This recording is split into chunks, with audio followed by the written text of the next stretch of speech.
ಸದಾಶಿವಪ್ಪ ಮತ್ತು ಲಿಂಗೈಕ್ಯ ಶ್ರೀಮತಿ ಶಾಂತಮ್ಮ ಅವರ ಸ್ಮರಣಾರ್ಥ ಇರತಕ್ಕಂಥ ಕಾಯಕ ಸಿದ್ಧಾಂತವೆಂಬ ಅಭಿವೃದ್ಧಿ ಪ್ರಣಾಳಿಕೆ ವಿಷಯದ ಮೇಲೆ ಇವತ್ತು ವಿಶೇಷ ಉಪನ್ಯಾಸ ನೀಡಲಿಕ್ಕೆ ಆಗಮಿಸಿರುವವರು ಡಾಕ್ಟರ್ ಟಿ.ಆರ್. ಚಂದ್ರಶೇಖರ್ ಅವರು.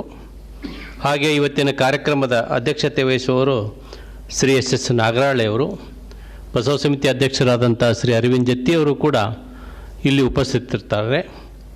ಇವತ್ತಿನ ಈ ಕಾರ್ಯಕ್ರಮವನ್ನು ಪ್ರಾರಂಭಿಸಲು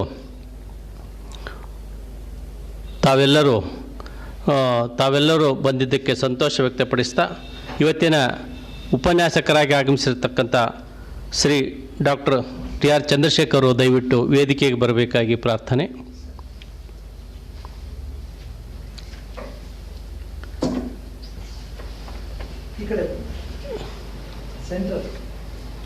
ಇವತ್ತಿನ ಕಾರ್ಯಕ್ರಮದ ಅಧ್ಯಕ್ಷತೆಯನ್ನು ವಹಿಸಿರ್ತಕ್ಕಂತಹ ನಮ್ಮ ಜಂಟಿ ಕಾರ್ಯದರ್ಶಿಗಳು ಆದಂತಹ ವಿಶ್ರಾಂತ ಜಿಲ್ಲಾ ನ್ಯಾಯಾಧೀಶರು ಶ್ರೀ ಎಸ್ ನಾಗರಾಳೆ ಅವರು ದಯವಿಟ್ಟು ವೇದಿಕೆಗೆ ಬರಬೇಕಾಗಿ ಪ್ರಾರ್ಥನೆ.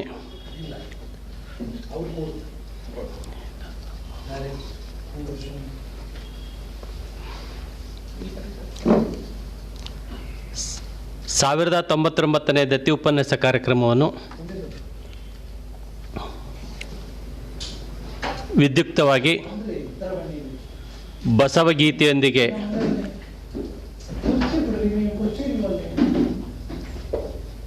ಪ್ರಾರಂಭಿಸುತ್ತೇವೆ. ದಯವಿಟ್ಟು ಎಲ್ಲ ಮಹನೀಯರು ಎದ್ದು ನಿಂತು ಗೌರವಿಸಬೇಕಾಗಿ ಪ್ರಾರ್ಥನೆ.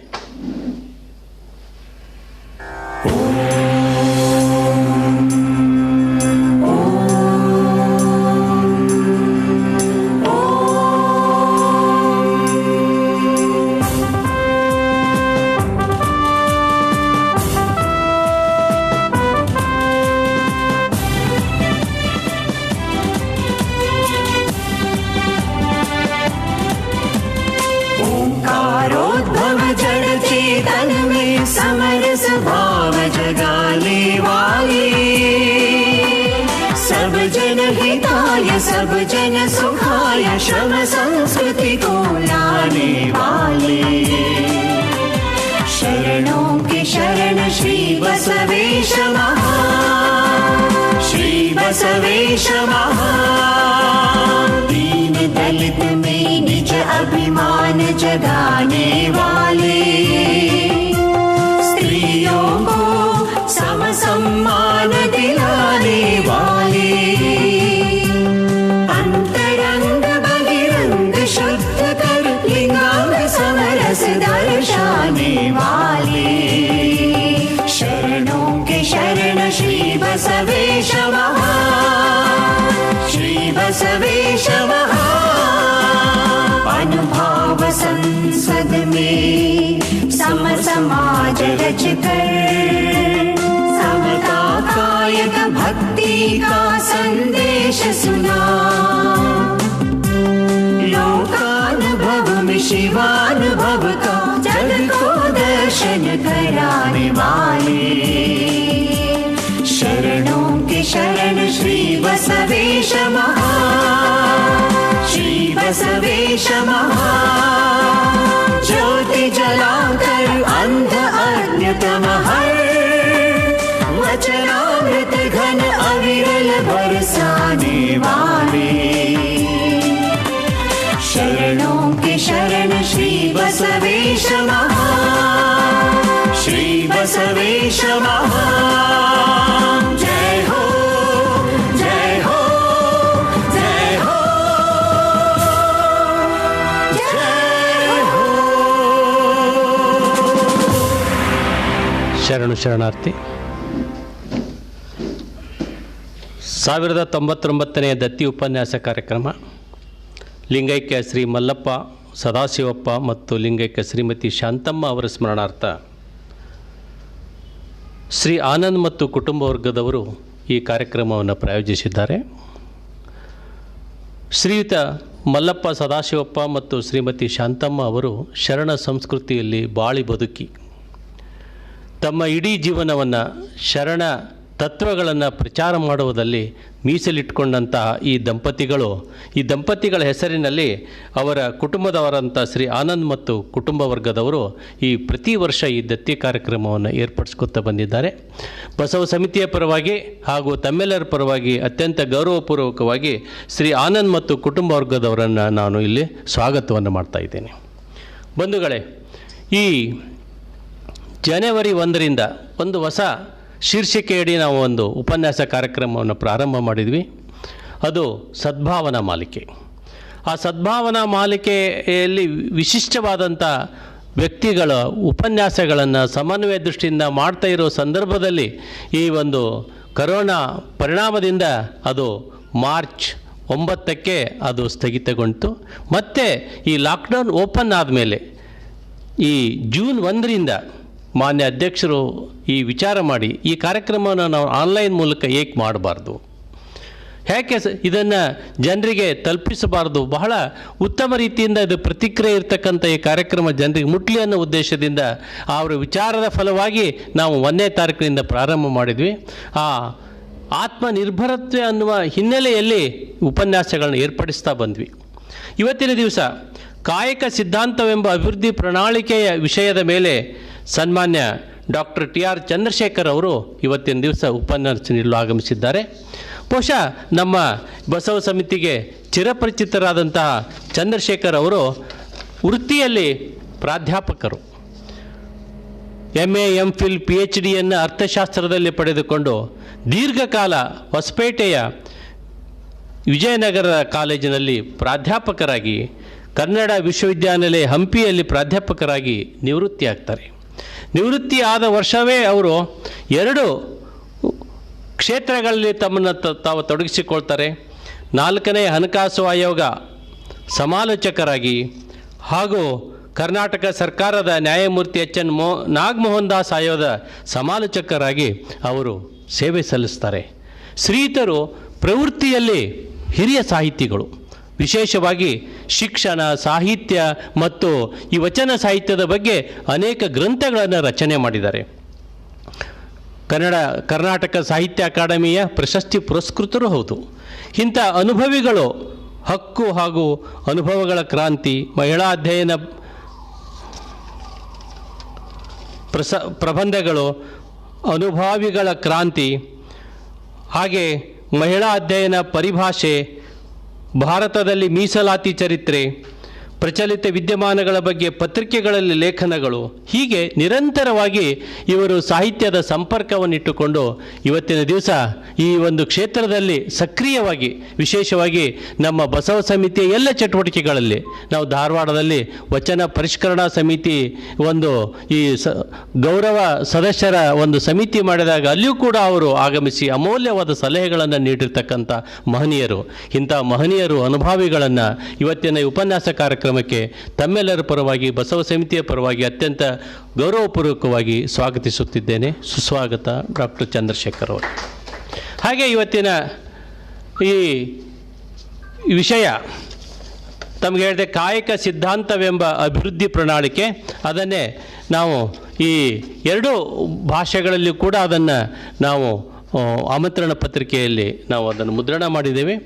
ಸರ್ಗೂ ಕೂಡ ನಾವು ರಿಕ್ವೆಸ್ಟ್ ಮಾಡ್ಕೊಳ್ತೀವಿ, ಸಂದರ್ಭ ಬಂದಾಗ ಇಂಗ್ಲೀಷ್ನಲ್ಲಿಯೂ ಕೂಡ ಅದರ ಬಗ್ಗೆ ವಿವರಣೆಯನ್ನು ಹೇಳಿದರೆ ಅದು ನಮ್ಮ ಆನ್ಲೈನ್ ಮೂಲಕ, ಫೇಸ್ಬುಕ್ ಮೂಲಕ ನೋಡ್ತಕ್ಕಂಥ ಜನರಿಗೆ ಮುಟ್ಲಿಕ್ಕೆ ಸಾಧ್ಯ ಆಗ್ತದೆ ಅನ್ನುವ ಒಂದು ವಿನಂತಿಯನ್ನು ಅವರಲ್ಲಿ ಮಾಡಿಕೊಳ್ತಾ ಇವತ್ತಿನ ಈ ಕಾರ್ಯಕ್ರಮದ ಅಧ್ಯಕ್ಷತೆಯನ್ನು ವಹಿಸಿದವರು ನಮ್ಮ ಬಸವ ಸಮಿತಿಯ ಜಂಟಿ ಕಾರ್ಯದರ್ಶಿಗಳು ಹಾಗೂ ವಿಶ್ರಾಂತ ಜಿಲ್ಲಾ ನ್ಯಾಯಾಧೀಶರು ಹಾಗೂ ಬಸವಾಭಿಮಾನಿಗಳು. ಅವರ ಒಂದು ಈ ಬಸವ ತತ್ವದ ಬಗ್ಗೆ ವಿಶೇಷವಾದಂಥ ಅಧ್ಯಯನ ಮತ್ತು ಅನುಕರಣೆ, ವಿಶೇಷವಾಗಿ ಆ 2 ವಿಷಯಗಳಲ್ಲಿ ತಮ್ಮನ್ನು ತಾವು ತೊಡಗಿಸಿಕೊಂಡಂತಹ ಶ್ರೀ SS ನಾಗರಾಳೆಯವರು ಇವತ್ತಿನ ಈ ಕಾರ್ಯಕ್ರಮದ ಅಧ್ಯಕ್ಷತೆ ವಹಿಸಿದ್ದಾರೆ. ಅವರಿಗೆ ತಮ್ಮೆಲ್ಲರ ಪರವಾಗಿ ಅತ್ಯಂತ ಗೌರವಪೂರ್ವಕ ಸುಸ್ವಾಗತವನ್ನು ಬಯಸ್ತಾ ಇದ್ದೇನೆ.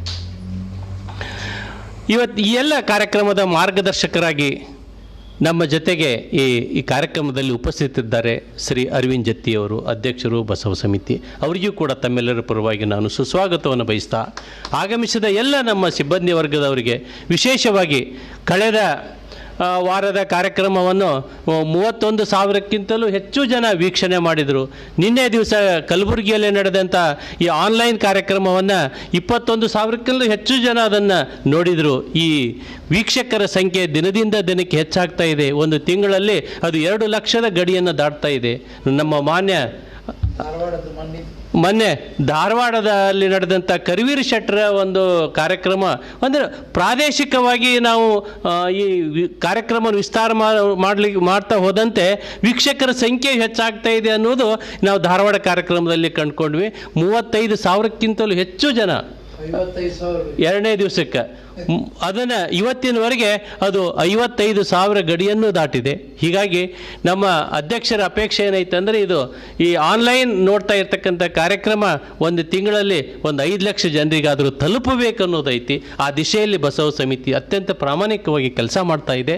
ಈ ಎಲ್ಲ ಕಾರ್ಯಕ್ರಮಗಳನ್ನು ಅತ್ಯಂತ ಒಂದು ಪ್ರೀತಿಯಿಂದ ಗೌರವದಿಂದ ವೀಕ್ಷಣೆ ಮಾಡ್ತಾ ಇರ್ತಕ್ಕಂತಹ ಯೂಟ್ಯೂಬ್ ಹಾಗೂ ಫೇಸ್ಬುಕ್ ಲೈವ್ ಎಲ್ಲ ವೀಕ್ಷಕರಿಗೂ ಕೂಡ ಈ ಸಂದರ್ಭದಲ್ಲಿ ನಾನು ಸುಸ್ವಾಗತವನ್ನು ಬಯಸ್ತಾ, ಸನ್ಮಾನ್ಯ ಚಂದ್ರಶೇಖರ್ ಅವರು ಇವತ್ತಿನ ಈ ಉಪನ್ಯಾಸ ಕಾಯಕ ಸಿದ್ಧಾಂತ ಎಂಬ ಅಭಿವೃದ್ಧಿ ಪ್ರಣಾಳಿಕೆ ವಿಷಯ ಕುರಿತು ತಮ್ಮ ಅನುಭವಗಳನ್ನು ಹಂಚಿಕೊಳ್ಬೇಕಾಗಿ ಅವರಲ್ಲಿ ಪ್ರಾರ್ಥನೆ.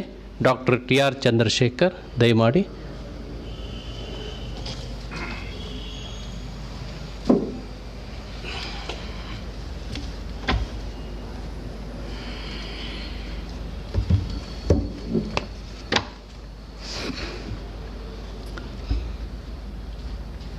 ಕಾಯದ ಕಳವಳ ಕಂಜಿ ಕಾಯಯ್ಯ ಎನ್ನೆನು, ಜೀವನೋಪಾಯ ಕಂಜಿ ಈಯಯ್ಯ ಎನ್ನೆನು. ಉರಿ ಬರಲಿ ಸಿರಿ ಬರಲಿ ಬೇಕು ಬೇಡೆನ್ನನಯ್ಯ, ಆ ನಿಮ್ಮ ಹಾರೆನು ಮಾನವರ ಬೇಡೇನು, ಆಣೆ ನಿಮ್ಮಾಣೆ ಕೂಡಲ ಸಂಗಮದೇವ.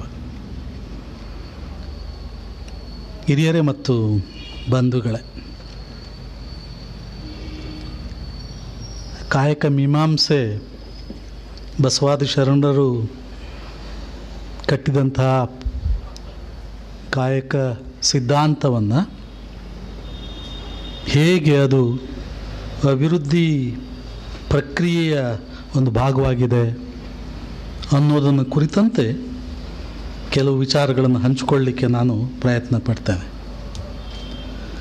ಬಸವಾದಿ ಶರಣರು ಕಟ್ಟಿದ ಕಾಯಕ ಮೀಮಾಂಸೆ ಏನಿದೆ, ಇದು ಜಾಗತಿಕ ಆಯಾಮವುಳ್ಳ ಒಂದು ಸಿದ್ಧಾಂತ ಆಗಿದೆ.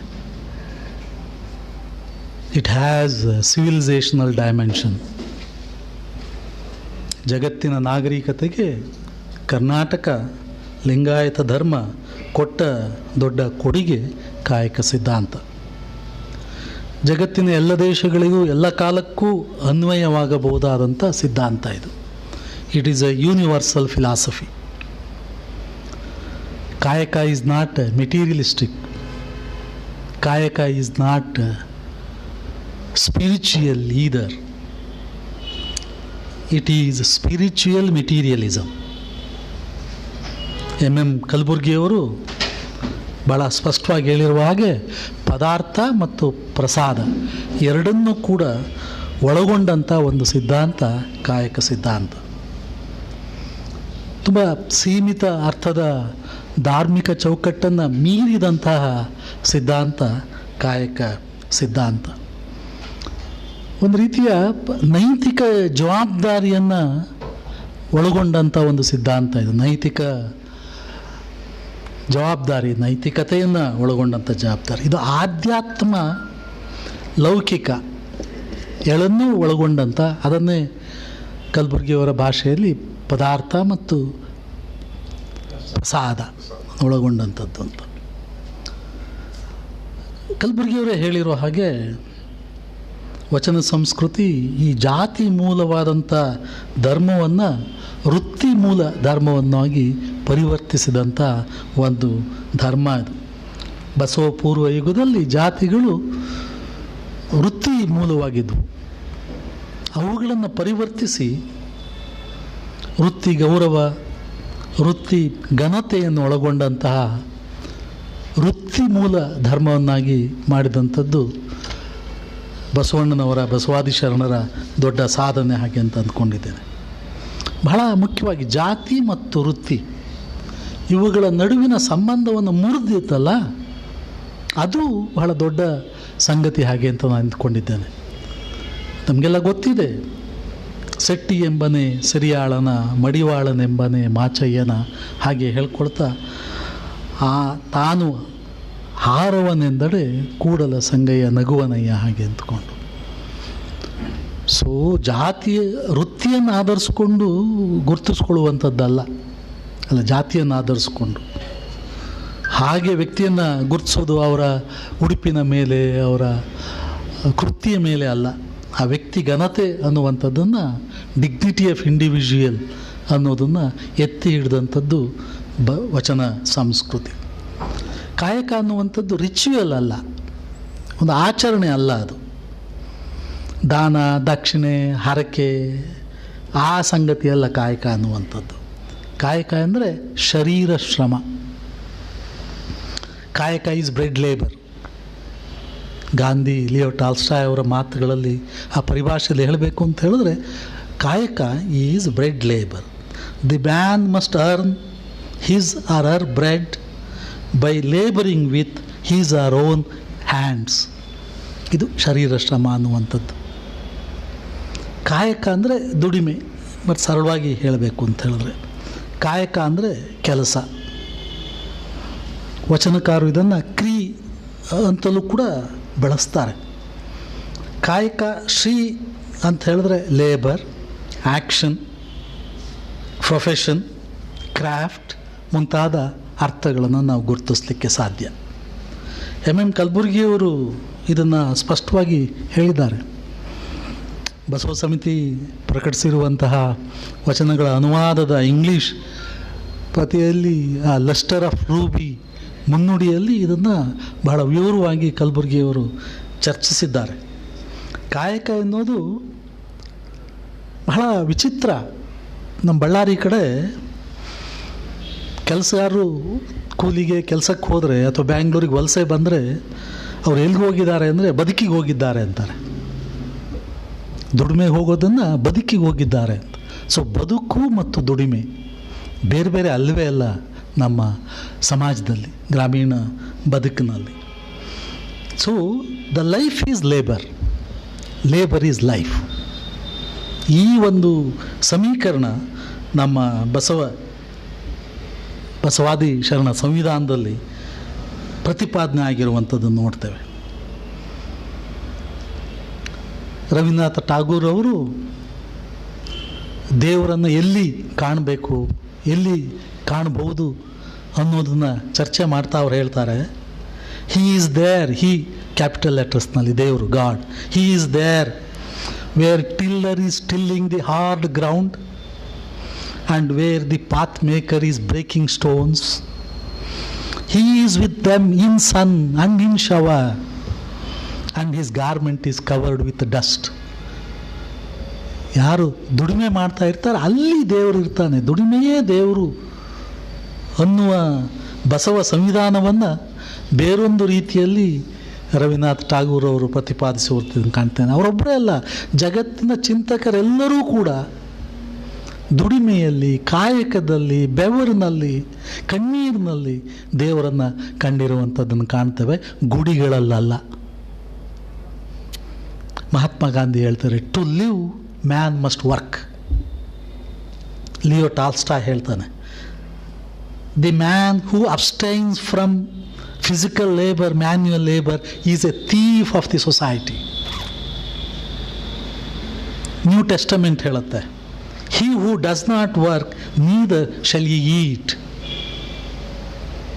ದುಡಿಮೆ ಮಾಡದೇ ಇದ್ದರೆ ಅವನಿಗೆ ಉಣ್ಣುವ ಹಕ್ಕು ಕೂಡ ಇಲ್ಲ ಅಂತ ಅವರಿಗೆ. Labour is a matter of honour, Vladimir Lenin ಹೇಳ್ತಾನೆ.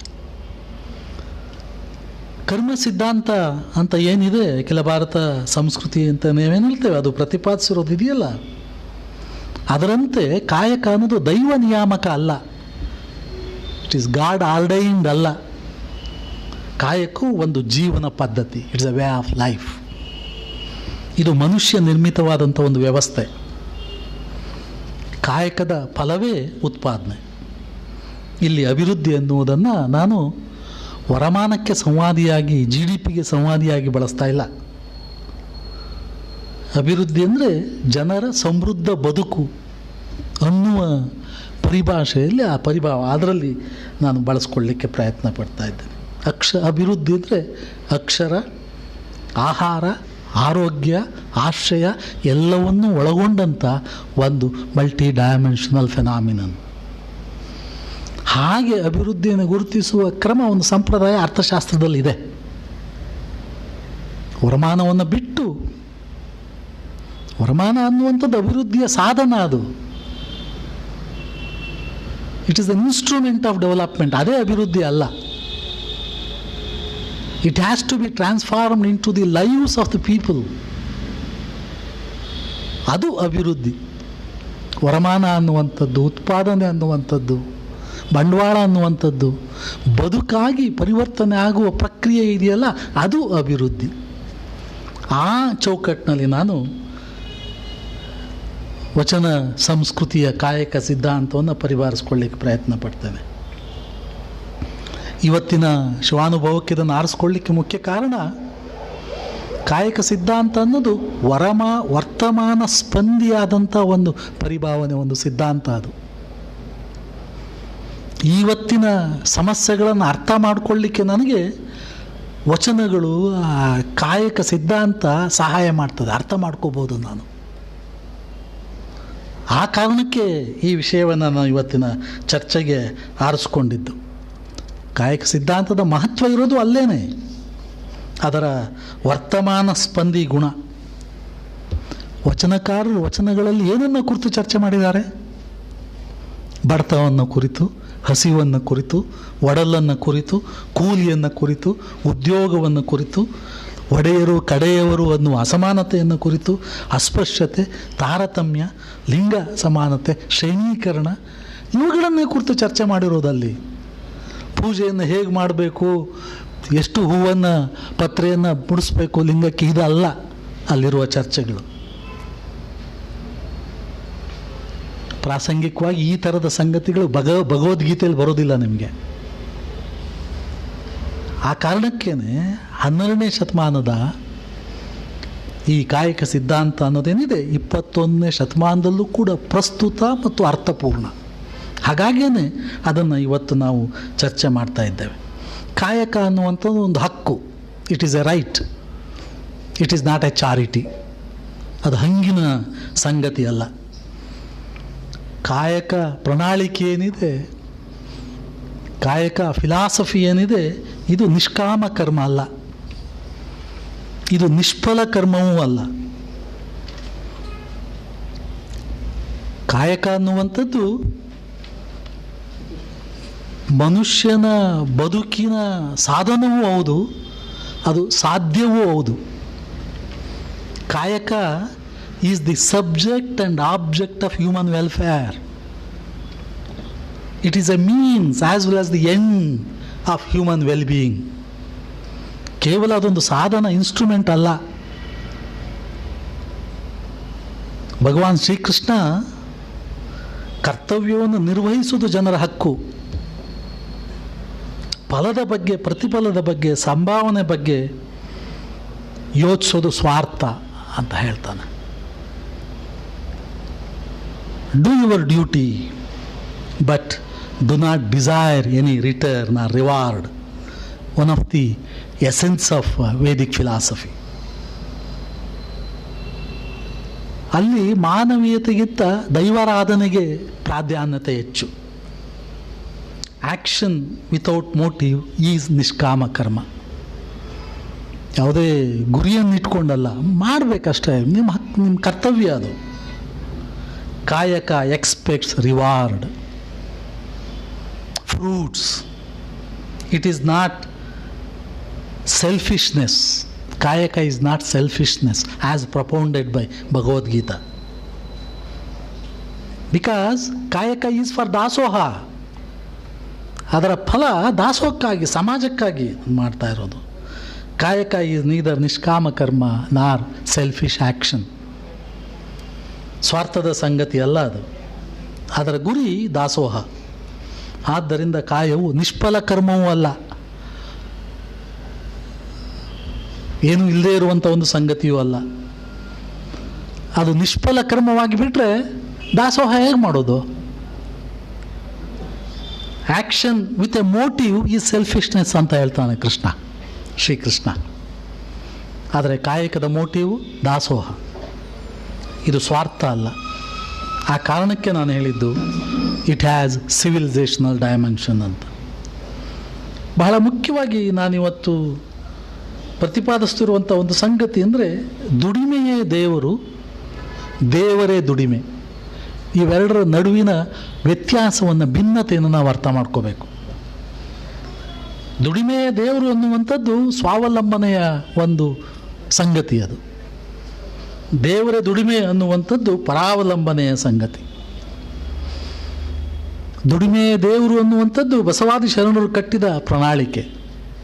ದೇವರೇ ದುಡಿಮೆ ಅನ್ನುವಂಥದ್ದು ಯಾವುದನ್ನು ಅಖಿಲ ಭಾರತ ಸಂಸ್ಕೃತಿ ನಾವು ಕರಿತೇವಲ್ಲ, ಅದು ಸಾವಿರಾರು ವರ್ಷಗಳಿಂದ ಬೆಳೆಸ್ಕೊಂಡು ಅನುಸರಿಸ್ಕೊಂಡು ಬಂದಿರುವಂಥ ಒಂದು ಪ್ರಣಾಳಿಕೆ. ದೇವರನ್ನೇ ದುಡಿಮೆಯ ವ್ಯವಸ್ಥೆಯನ್ನಾಗಿ ಮಾಡಲಾಗಿದೆ ದೇವಸ್ಥಾನಗಳ ಮೂಲಕ. ದಾನ, ದಕ್ಷಿಣೆ, ದತ್ತಿ, ಉಂಬಳಿ, ಹರಕೆ, ವ್ರತ, ಆರಾಧನೆ, ವಿಶೇಷ ಪೂಜೆ, ಆರತಿ, ಹೋಮ, ಹವನ ಮುಂತಾದ ಹೆಸರಿನಲ್ಲಿ ದೇವರನ್ನು, ದೇವಾಲಯಗಳನ್ನು ದುಡಿಮೆಯ ವ್ಯವಸ್ಥೆಯನ್ನಾಗಿ ಮಾಡಲಾಗಿದೆ. ಇಲ್ಲಿ ಅಸ್ಪೃಶ್ಯತೆ ಆಚರಣೆ ಇದೆ, ಮಡಿ ಮೈಲಿಗೆ ಎಂಬ ನಿಬಂಧನೆಗಳಿವೆ, ಶ್ರೇಷ್ಠ ಕನಿಷ್ಠ ಮೇಲು ಕೀಳು ಅನ್ನುವಂಥ ಶ್ರೇಣೀಕರಣ ಇದೆ. ಈ ವ್ಯವಸ್ಥೆಯಲ್ಲಿ ಅಭಿವೃದ್ಧಿ ಸಾಧ್ಯ ಇಲ್ಲ. ಇಂಥ ಪರಾವಲಂಬಿ ವ್ಯವಸ್ಥೆಯನ್ನು ಕಿತ್ತೆಸೆದು ದುಡಿಮೆಯ ದೇವರು ಎಂಬ ಸ್ವಾವಲಂಬಿ, ದೇವಸ್ಥಾನ ಮುಕ್ತ, ದಾನ ದಕ್ಷಿಣೆ ಮುಕ್ತ ವೈಚಾರಿಕ ಪ್ರಣಾಳಿಕೆಯನ್ನು ಬಸವಾದಿ ಶರಣರು ಕಟ್ಟಿದರು. ಎಲ್ಲರನ್ನೂ ಒಳಗೊಳ್ಳುವ ಗುಣ ಕಾಯಕ ಸಿದ್ಧಾಂತಕ್ಕಿದೆ. It's a inclusive philosophy. ದೇವರ ದುಡಿಮೆಯ ಸಿದ್ಧಾಂತದಲ್ಲಿ ಎಲ್ಲರನ್ನೂ ಒಳಗೊಳ್ಳುವ ಕ್ರಮ ಇಲ್ಲ. ಅಭಿವೃದ್ಧಿಗೆ ಅಗತ್ಯವಾಗಿರುವುದು ಎಲ್ಲರನ್ನೂ ಒಳಗೊಳ್ಳುವ ಮೌಲ್ಯ. It's A value. ಇನ್ಕ್ಲೂಷನ್ ಅನ್ನೋದೊಂದು ವ್ಯಾಲ್ಯೂ. ಕಾಯಕ ಸಿದ್ಧಾಂತವು ಅಭಿವೃದ್ಧಿ ಪ್ರಣಾಳಿಕೆ ಅಲ್ಲದಿದ್ದರೆ ಮತ್ಯಾವುದು ಅಭಿವೃದ್ಧಿ ಪ್ರಣಾಳಿಕೆ? ವಚನ ಸಂಸ್ಕೃತಿ, ಕಾಯಕ ಸಂಸ್ಕೃತಿಯನ್ನು ಅನೇಕ ಸಂದರ್ಭಗಳಲ್ಲಿ ನಾವು ವೈದಿಕಕ್ಕೆ ಪರ್ಯಾಯವಾಗಿ ಇದೆ, ಪರ್ಯಾಯ ಸಂಸ್ಕೃತಿ ಇದು ಅಂತ ಹೇಳ್ತಿರ್ತೇವೆ. ಒಂದು ದೃಷ್ಟಿಯಿಂದ ಅದು ಸರಿ. ಆದರೆ ವಚನ ಸಂಸ್ಕೃತಿ, ಕಾಯಕ ಸಿದ್ಧಾಂತ ಸರ್ವ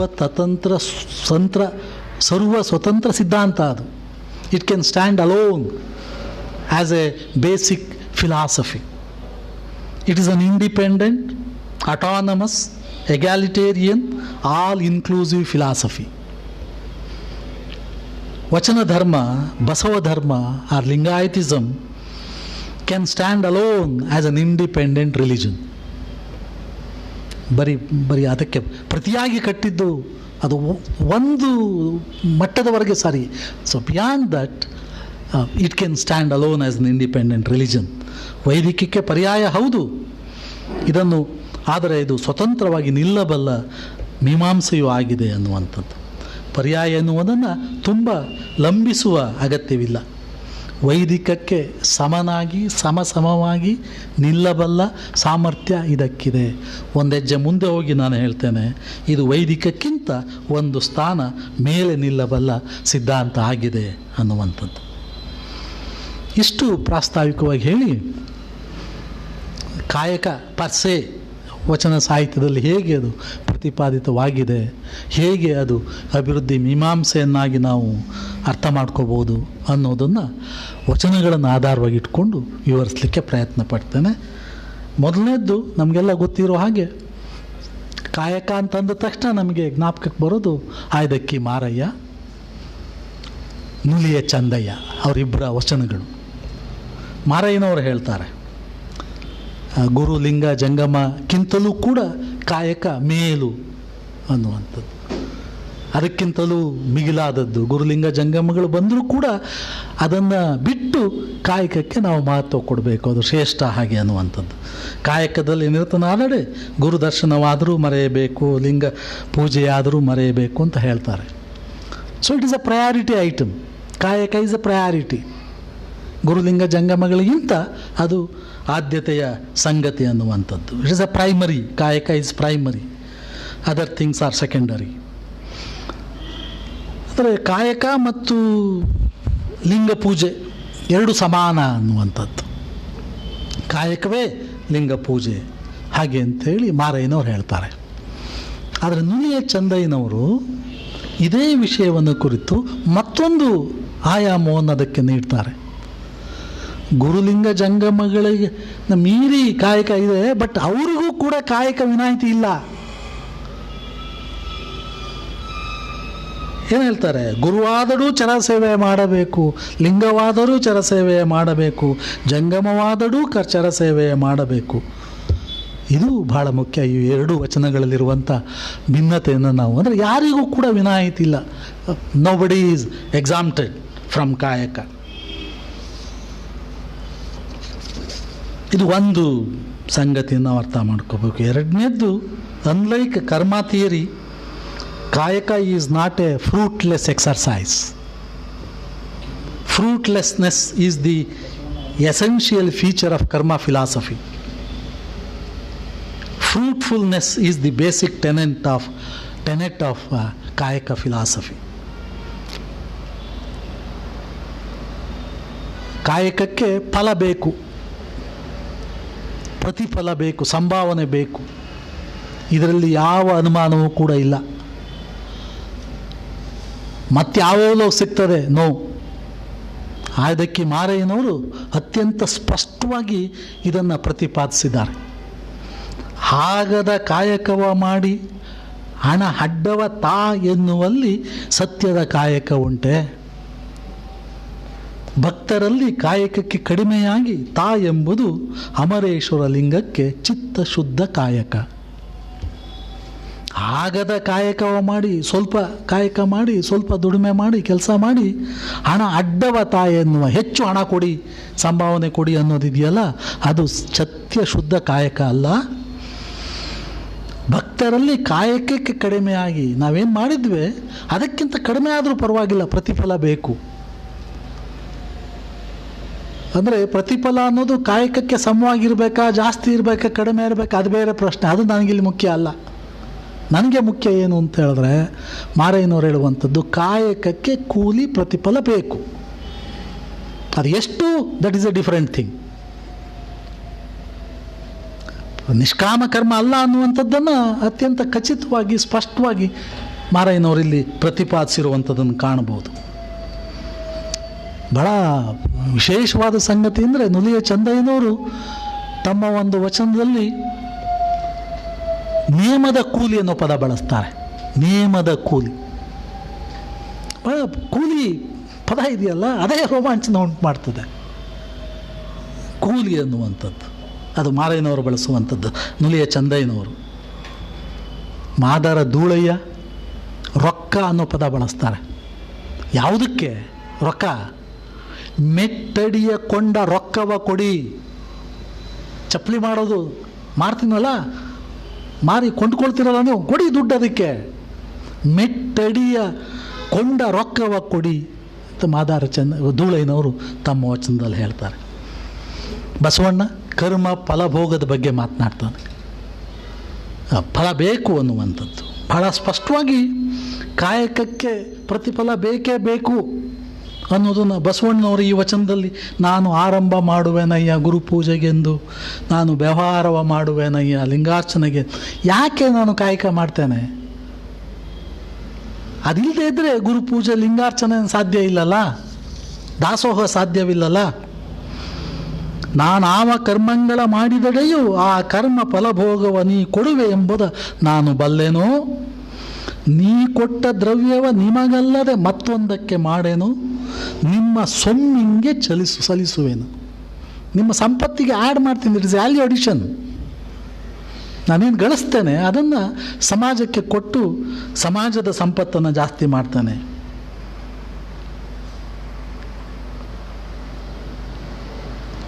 ಅಂದರೆ ಕಾಯಕ ಅನ್ನುವಂಥದ್ದು ನಾನು ಆರಂಭದಲ್ಲೇ ಹೇಳಿದಾಗೆ ವರ್ತಮಾನ ಸ್ಪಂದಿ ಸಿದ್ಧಾಂತ. ಅದು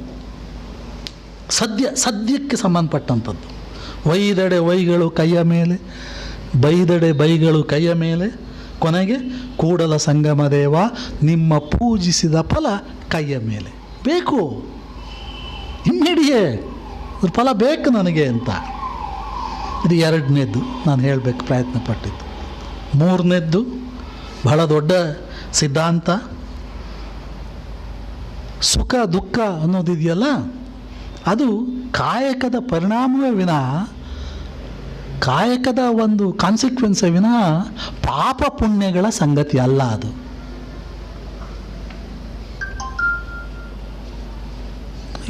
ಬಸವಣ್ಣನವರ ಪರಮೋಚ್ಚ ಸಿದ್ಧಾಂತ ಇದು. ಸುಖ ಬಂದಡೆ ಪುಣ್ಯದ ಫಲವೆನ್ನೇನು, ದುಃಖ ಬಂದಡೆ ಪಾಪದ ಫಲವೆನ್ನೇನು, ನೀ ಮಾಡಿದಡಾಯಿತೆಂದೆನ್ನೇನು, ಕರ್ಮಕ್ಕೆ ಕರ್ತುವೆ ಕಡೆಯೆಂದೆನ್ನೇನು. ಈ ಸಾಲಿದೆಯಲ್ಲ, ಇದು ವೈದಿಕಕ್ಕೆ ಕೊಟ್ಟ ನೇರ ಉತ್ತರ. ಏನದು? ನೀ ಮಾಡಿದಡಾಯಿತೆಂದೆನ್ನೇನು. ಶ್ರೀಕೃಷ್ಣ ಭಗವದ್ಗೀತೆಯಲ್ಲಿ ಹೇಳ್ತಾನಲ್ಲ, ಎಲ್ಲವೂ ನಾನೇ, ನೀನು ನಿಮಿತ್ತ ಮಾತ್ರ, ಮನುಷ್ಯರ ನಿಮಿತ್ತ ಮಾತ್ರ, ಎಲ್ಲವನ್ನೂ ನಿರ್ಧಾರ ಮಾಡೋ ನಾನು. ಬಸವಣ್ಣ ಹೇಳ್ತಾನೆ, ನೀ ಮಾಡಿದಡಾಯಿತೆ, ನೀನೇ ಅಲ್ಲ ಎಂಡೋ. ಕರ್ತೃವೇ ಏನದು? ಕರ್ಮಕ್ಕೆ ಕರ್ತೃವೇ ಕಡೆ ಎಂದೆನ್ನನು. ನೀನೇ ಅಲ್ಟಿಮೇಟ್ ಅಲ್ಲ. ಉದಾಸೀನವಿಡಿದು ಶರಣೆನ್ನನು. ಕೂಡಲ ಸಂಗಮ ದೇವ ನೀ ಮಾಡಿದ ಉಪದೇಶವು ಎನಗೀ ಪರಿಯಲ್ಲಿ ಸಂಸಾರವ ಸವೆಯ ಬಳಸುವೆನು. I live my life, we live my life, our life. This is the core of Basava philosophy, kayaka philosophy. ಒಲ್ಲೆನೆಂಬುದು ವೈರಾಗ್ಯ, ಒಲಿವೆನೆಂಬುದು ಕಾಯಗುಣ, ಆವ ಪದಾರ್ಥವಾದಡೇನು ತನ್ನೆಡೆಗೆ ಬಂದುದ ಲಿಂಗಾರ್ಪಿತವ ಮಾಡಿ ಭೋಗಿಸುವುದೇ ಆಚಾರ. ಕೂಡಲ ಸಂಗಮ ದೇವನೊಲಿಸ ಬಂದ ಪ್ರಸಾದ ಕಾಯವ ಕೆಡಿಸಲಾಗದು. ದೇಹ ದಂಡನೆಗೆ, ಉಪವಾಸ ವ್ರತಗಳಿಗೆ ಇಲ್ಲಿ ಅವಕಾಶ ಇಲ್ಲ. ಅದ್ರ ಮೂಲಕ ಬದುಕನ್ನು ಸಾರ್ಥಕಪಡಿಸ್ಕೊಳ್ತೇನೆ, ಮೋಕ್ಷವನ್ನು ಸಂಪಾದಿಸ್ತೇನೆ. ನೋ. ಸಂಸಾರವ ಸವೆಯ ಬಳಸುವೆನು, ಪ್ರಸಾದ ಕಾಯವ ಕೆಡಿಸಲಾಗದು, ನಿಮ್ಮ ಪೂಜಿಸಿದ ಫಲ ಕೈಯ ಮೇಲೆ. ಈ ಸಾಲುಗಳು ಏನನ್ನು ಹೇಳ್ತಿದ್ದಾವೆ ಅಂತ? ವಚನಗಳ ಮೇಲೆ ವಚನಗಳು, ವಚನಗಳ ಮೇಲೆ ವಚನಗಳು. ಇವನು ಏನು ನಮಗೆ ಸಂದೇಶವನ್ನು ಕೊಡ್ತಿದೆ? ವಚನ ಸಂಸ್ಕೃತಿಯಲ್ಲಿ fruit consciousness is all pervading. ಫಲ ಜಾಗೃತಿತನ, ಪ್ರತಿಫಲದ ಬಗ್ಗೆ ಪ್ರಜ್ಞೆ ಸ್ಪಷ್ಟವಾಗಿರುವಂಥದ್ದನ್ನು ಕಾಣ್ತೇವೆ. ಇದು ಮತ್ತೊಂದು ಸಂಗತಿ ನಾನು ಹೇಳಬೇಕಾದದ್ದು. ಮುಂದೆ ಇದು ಕೂಡ ಅಷ್ಟೇ ವೈದಿಕಕ್ಕೆ ಕೊಟ್ಟ ಉತ್ತರವೇ. ಶಬ್ದಾಡಂಬರಕ್ಕೆ, ಕಲಿದುಲಿಯುವ ಕ್ರಮಕ್ಕೆ ಕಂಠಪಾಠ ಮಾಡ್ಕೊಂಡು ಮಂತ್ರ ಹೇಳ್ತೀವಲ್ಲ, ಕ್ರಮಕ್ಕೆ ಕಾಯಕ ಮೀಮಾಂಸೆಯಲ್ಲಿ ಸ್ಥಾನ ಇಲ್ಲ. ಕಾಯಕ ಕ್ರಿಯೆ ಮತ್ತು ಜ್ಞಾನ, ಕಾಯಕ ಜ್ಞಾನ, ಕ್ರಿಯೆ ಮತ್ತು ಜ್ಞಾನ, ಇವುಗಳ ನಡುವಿನ ಸಂಬಂಧವನ್ನು ವಚನಕಾರರು ವಿಶೇಷವಾಗಿ ಚರ್ಚೆ ಮಾಡಿದ್ದಾರೆ. ಯಾಕೆ ಅಂತ ಹೇಳಿದ್ರೆ ವೈದಿಕದಲ್ಲೂ ಇದರ ಬಗ್ಗೆ ಚರ್ಚೆ ಇದೆ. ಅಲ್ಲಿ ಜ್ಞಾನ ಶ್ರೇಷ್ಠ, ಕಾಯಕ ಕನಿಷ್ಠ. ಯಾಕೆಂದರೆ ಜ್ಞಾನ ಶಿರದಿಂದ ಹುಟ್ಟಿದ್ದು, ಕಾಯಕ ಪಾದಕ್ಕೆ ಸಂಬಂಧಪಟ್ಟಿದ್ದು. ಇದು ವೈದಿಕ ಸಿದ್ಧಾಂತ. ಹೇಳಿದ್ರೆ ವಚನಕಾರರು ಹೇಳ್ತಾರೆ, ಕಾಯಕ, ಜ್ಞಾನ ಮತ್ತು ದುಡಿಮೆ ಎರಡೂ ಬೇಕು ಸಮಾಜದಲ್ಲಿ. ಶಬ್ದಶಾಸ್ತ್ರ ತರ್ಕಾಗಮಗಳ ಹೇಳಿ ಕೇಳಿ ಕಲಿದುಲಿದವರೆಲ್ಲ ವಿದ್ಯಾಗೂಡಾದರಲ್ಲದೆ ಲಿಂಗಗೂಡಾದುದಿಲ್ಲ. ಕಲಿದು ಉಲಿವ ಅಭ್ಯಾಸದ ಮಾತಿಂಗೆ ಮರುಳಪ್ಪರೇ ನಮ್ಮ ಶಿವಶರಣರು. ಮಂತ್ರಘೋಷಕ್ಕೆ, ಮಂತ್ರೋಚ್ಚಾರಕ್ಕೆ, ಕಂಠೋಕ್ತಿಗೆ ಮರಳಾಗ್ತಾರೆ ನಮ್ಮ ಶರಣರು. ಆದರೆ ಮರಳಾಗ್ತಿದ್ದಾರೆ ಇವತ್ತು. That is A different thing. ಸಂಸ್ಕೃತದಲ್ಲಿ ಒಂದು ಶ್ಲೋಕ, ಒಂದು ಸಾಲು ಹೇಳಿಬಿಟ್ರೆ ಸಾಕು, ಓ ಜಗತ್ತೇ ಉದ್ಧಾರ ಆಯಿತು ಅನ್ನೋ ಹಾಗೆ ಅಡ್ಡು ಬಿದ್ದುಬಿಡ್ತಾರೆ. ವಚನಕಾರ ಆದಯ ಹೇಳುವಂಥದ್ದು, ಕಲಿದು ಉಲಿಯುವ ಅಭ್ಯಾಸದ ಮಾತಿಂಗೆ ಕಂಠಪಾಠ. ಅಭ್ಯಾಸದ ಮಾತಂದ್ರೆ ಕಂಠಪಾಠ. ಮಾತಿಂಗೆ ಮರುಳಪ್ಪರೇ ನಮ್ಮ ಶಿವಶರಣರು. ಆದಿ ಅನಾದಿಗೆ ಅಭೇದ್ಯವಾದ ನಿಜವ ಭೇದವಲರಿತು ಮನಗಣದಲ್ಲಿ ನಿವಾಸಿಯಾಗದೆ ಸೌರಾಷ್ಟ್ರಲಿಂಗವ ಬಲ್ಲೆನೆಂದು ನುಡಿವ ಬರಿ ಮಾತಿನ ಬಣ್ಣದ ಸೊಲ್ಲದೆ ಹೋಯಿತು. ಅದು ಸಾಕಾಗೋದಿಲ್ಲ ಕೂಡಲ ಸಂಗಮನಿಗೆ. ಸೌರಾಷ್ಟ್ರ ಲಿಂಗಕ್ಕೆ ಬರೀ ಮಾತು, ಬಣ್ಣದ ಸೊಲ್ಲು ಅಂದ್ರೂ ಮಾತೆ. ಸೊ ಕಲಿದುಲಿವ ಈ ನುಡಿಗಳು ಏನನ್ನು ಸೂಚಿಸ್ತವೆ? ಮಂತ್ರೋಚ್ಚಾರಣೆ, ಮಂತ್ರಘೋಷಕ್ಕೆ ಸಂಬಂಧಿಸಿದ ನುಡಿಗಳು. ಇದರ ಬಗ್ಗೆ ವಚನಕಾರರು ಚರ್ಚೆ ಮಾಡ್ತಿದ್ದಾರೆ. ಕಂಠಪಾಠ ಮಾಡಿಕೊಂಡು ಉರು ಹೊಡೆದುಕೊಂಡು ಮಂತ್ರಗಳನ್ನು ಜಪಿಸಿದರೆ ಬದುಕು ಸಾರ್ಥಕ ಆಗೋದಿಲ್ಲ, ಬದುಕು ನಡೆಯೋದಿಲ್ಲ. ಸಮಾಜದಲ್ಲಿ ಸಮೃದ್ಧತೆ ಜಪ ಮಾಡಿದ್ರೆ, ಮಂತ್ರಘೋಷಣೆ ಮಾಡಿದ್ರೆ ಸಾಧ್ಯ ಆಗೋದಿಲ್ಲ. ಅಮುಗಿ ದೇವಯ್ಯ ಅನ್ನುವ ಒಬ್ಬ ವಚನಕಾರ ಹೇಳ್ತಾನೆ, ಜ್ಞಾನದಲ್ಲರಿದಡೇನಯ್ಯ ಕ್ರಿಯನಾಚರಿಸದನ್ನಕ್ಕ. ಜ್ಞಾನವನ್ನು ಸಂಪಾದಿಸ್ಕೊಂಡ್ರೆ ಏನಾಯಿತು? ದುಡಿಮೆ ಇಲ್ಲದೆ ಇದ್ದರೆ ನೆನೆದ ಮಾತ್ರಕ್ಕೆ ಹೌದೇ ಕಂಠ ಮಾಡ್ಕೊಂಡು ಜಪ ಮಾಡಿಬಿಟ್ರೆ ಸಾಕೆ, ಕಾರ್ಯದಲ್ಲಲ್ಲದೆ. Unless you transform it into action. ಆ ನಿದರ್ಶನ ಕೊಡ್ತಾನೆ ಅಮಿಗೆ ದೇವಯ್ಯ. ಕುರುಡ ಕಾಣ ಪಥವ ಹೆಳವ ನಡೆಯಲರಿಯ. ಕುರುಡ ಮತ್ತು ಹೆಳವ ಇಬ್ಬರು ಸಾಗಬೇಕು ಅಂತಾದರೆ ಕುರುಡನ ಮೇಲೆ ಹೆಳವ ಕೂತ್ಕೊಂಡ್ರೆ ದಾರಿ ಸಾಕ್ತದೆ. ಏಕೆಂದರೆ ಕುರುಡನಿಗೆ ಶಕ್ತಿ ಇರ್ತದೆ, ಹೆಳವನಿಗೆ ಶಕ್ತಿ ಇರೋದಿಲ್ಲ, ಕಣ್ಣು ಕಾಣ್ತದೆ. ಹಾಗೆ ಕುರುಡನ ಮೇಲೆ ಹೆಳವ ಕೂತ್ಕೊಂಡ್ರೆ ಮುಂದಕ್ಕೆ ಹೋಗ್ಬೋದು, ಹೆಳವನ ಮೇಲೆ ಕುರುಡ ಕೂತ್ಕೊಂಡ್ರೆ ಹೋಗೋಕ್ಕಾಗೋದಿಲ್ಲ. ಹಾಗೆ ಒಂದಿಲ್ಲದಿದ್ದಡು ಒಂದಾಗೋದು, ಜ್ಞಾನವಿಲ್ಲದಿದ್ದ ಕ್ರೀ ಜಡನು. Action without knowledge is dry. ಕ್ರೀ ಇಲ್ಲದ ಜ್ಞಾನ ವಾಗ್ಜಾಲ ಭ್ರಾಂತು.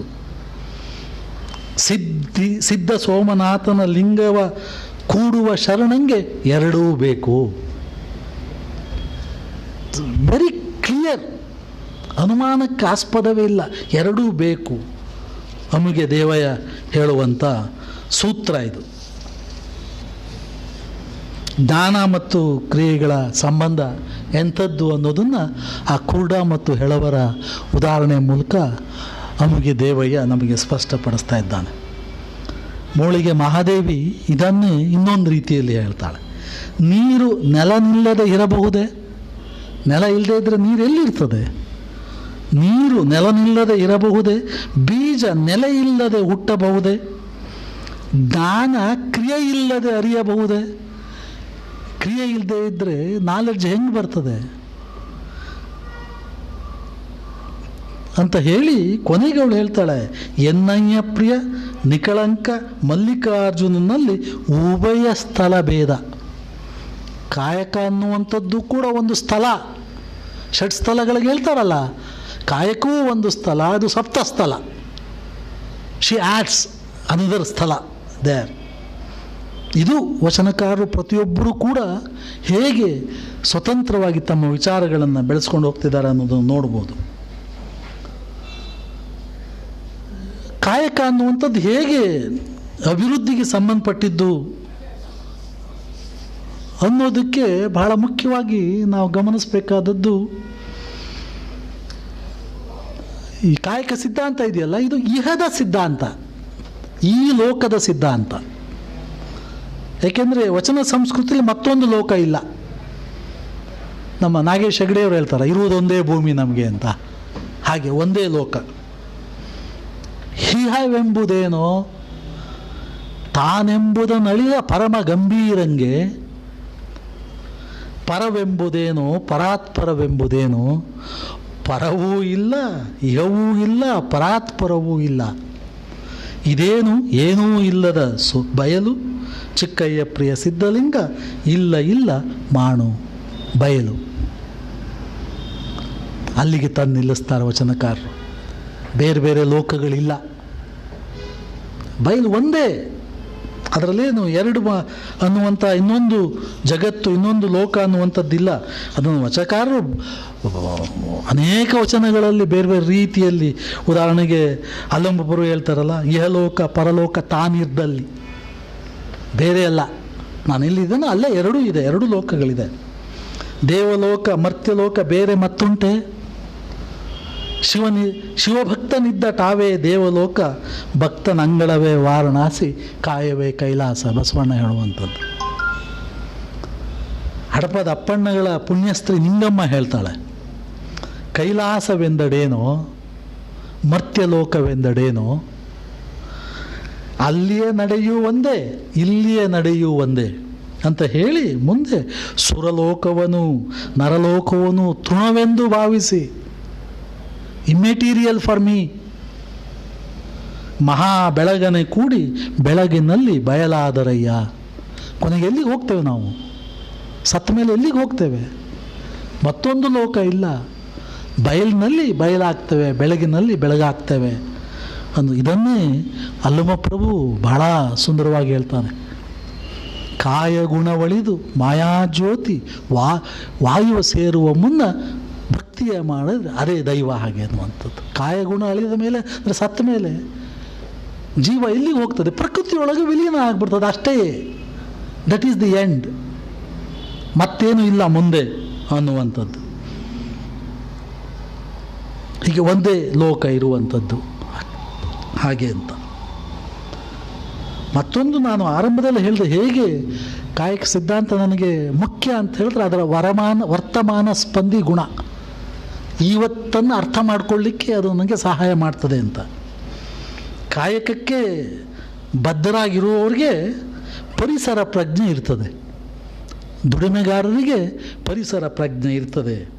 ಕಾಯಕ ವಿಹೀನರಿಗೆ ಪರಿಸರ ಪ್ರಜ್ಞೆ ಇರೋದಿಲ್ಲ. ಕಾಯಕ ಎನ್ನುವುದು ಒಂದು ಸಾವಯವ ಕ್ರಿಯೆ. It is an organic exercise. ಇಲ್ಲಿ ಮಾಲಿನ್ಯಕ್ಕೆ ಅವಕಾಶ ಇಲ್ಲ. ಕಾಯಕ ಬದ್ಧರಾದವ್ರಿಗೆ ಮಣ್ಣಿನ, ನೀರಿನ, ಗಾಳಿಯ ಮಹತ್ವ ತಿಳಿದಿರ್ತದೆ. ಶ್ರೀಮಂತರಿಗೆ, ಲೋಲುಪರಿಗೆ, ಪ್ರತಿಷ್ಠರಿಗೆ, ಪರಾವಲಂಬಿಗಳಿಗೆ, ಜಪ ತಪ ಮಂಗಳಾರತಿ ಮಾಡ್ಕೊಂಡು ಕೂತಿರ್ತಾರಲ್ಲ, ಅವರಿಗೆ ಪರಿಸರದ ಮಹತ್ವದ ಅರಿವಿರೋದಿಲ್ಲ. ಯಾರಿಗೆ ಕಾಯಕದ ಶರೀರ ಶ್ರಮದ ಅನುಭವ ಇರ್ತದೋ ಅವರಿಗೆ ಪರಿಸರ ಸಂಪನ್ಮೂಲದ ನ್ಯಾಚುರಲ್ ರಿಸೋರ್ಸಸ್ ಅದರ ಮಹತ್ವ ಗೊತ್ತಿರ್ತದೆ ಅನ್ನುವಂಥದ್ದು.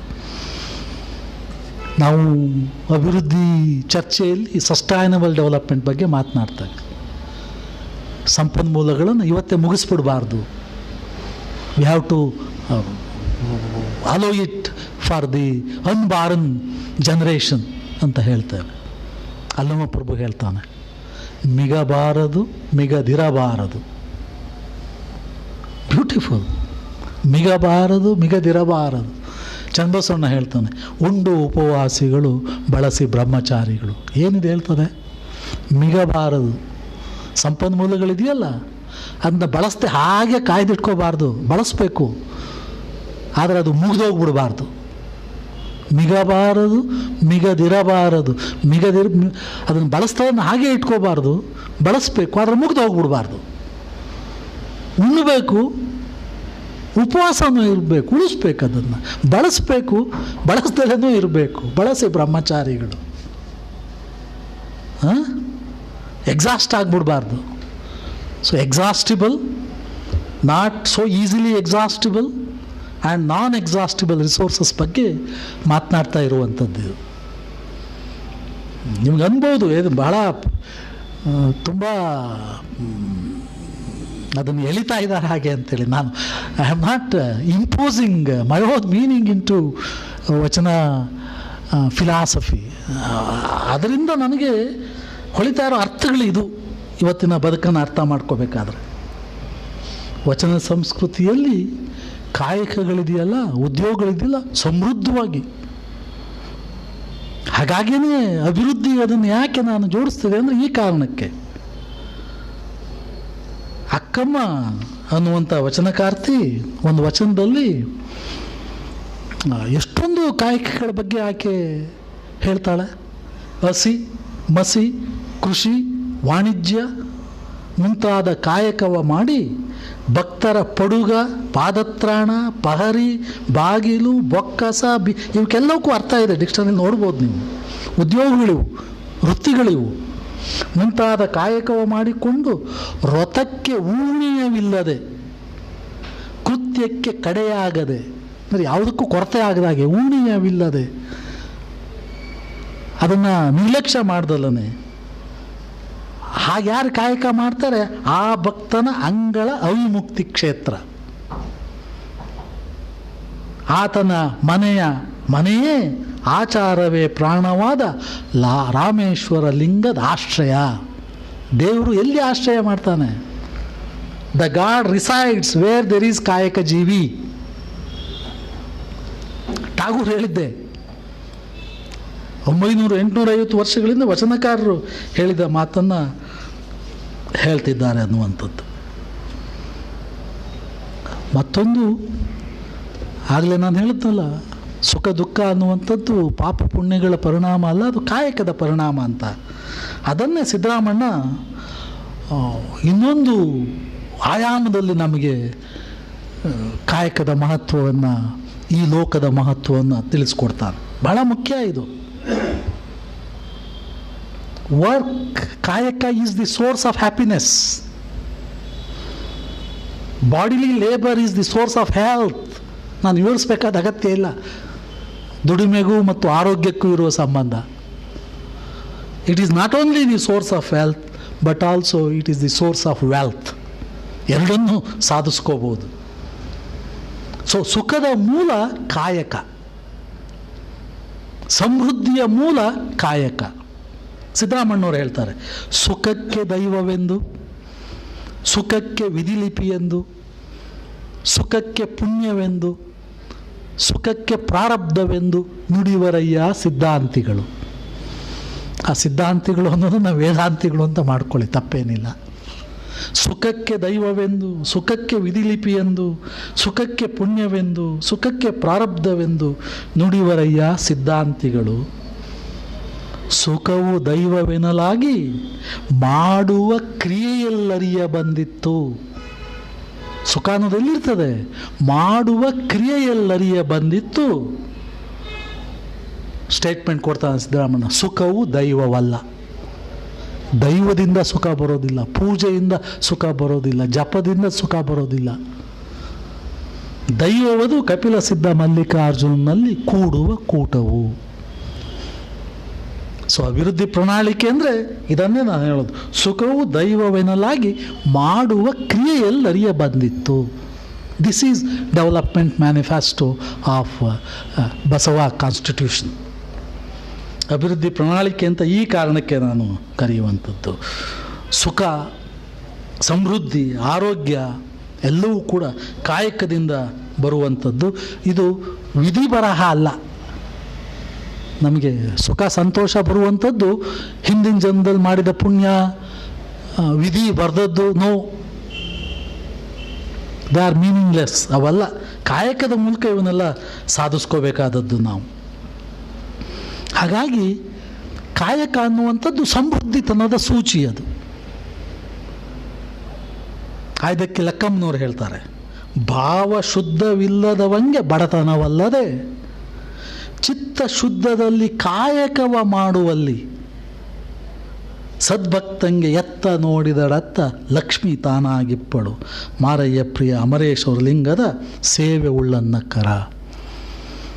ಭಾವಶುದ್ಧವಾಗಿ ಕಾಯಕ ಮಾಡುವವನಿಗೆ ಬಡತನದ ಪ್ರಶ್ನೆ ಇಲ್ಲ, ಲಕ್ಷ್ಮಿ ಸಮೃದ್ಧತೆ ಇರ್ತದೆ ಅಲ್ಲಿ ಅಂತ.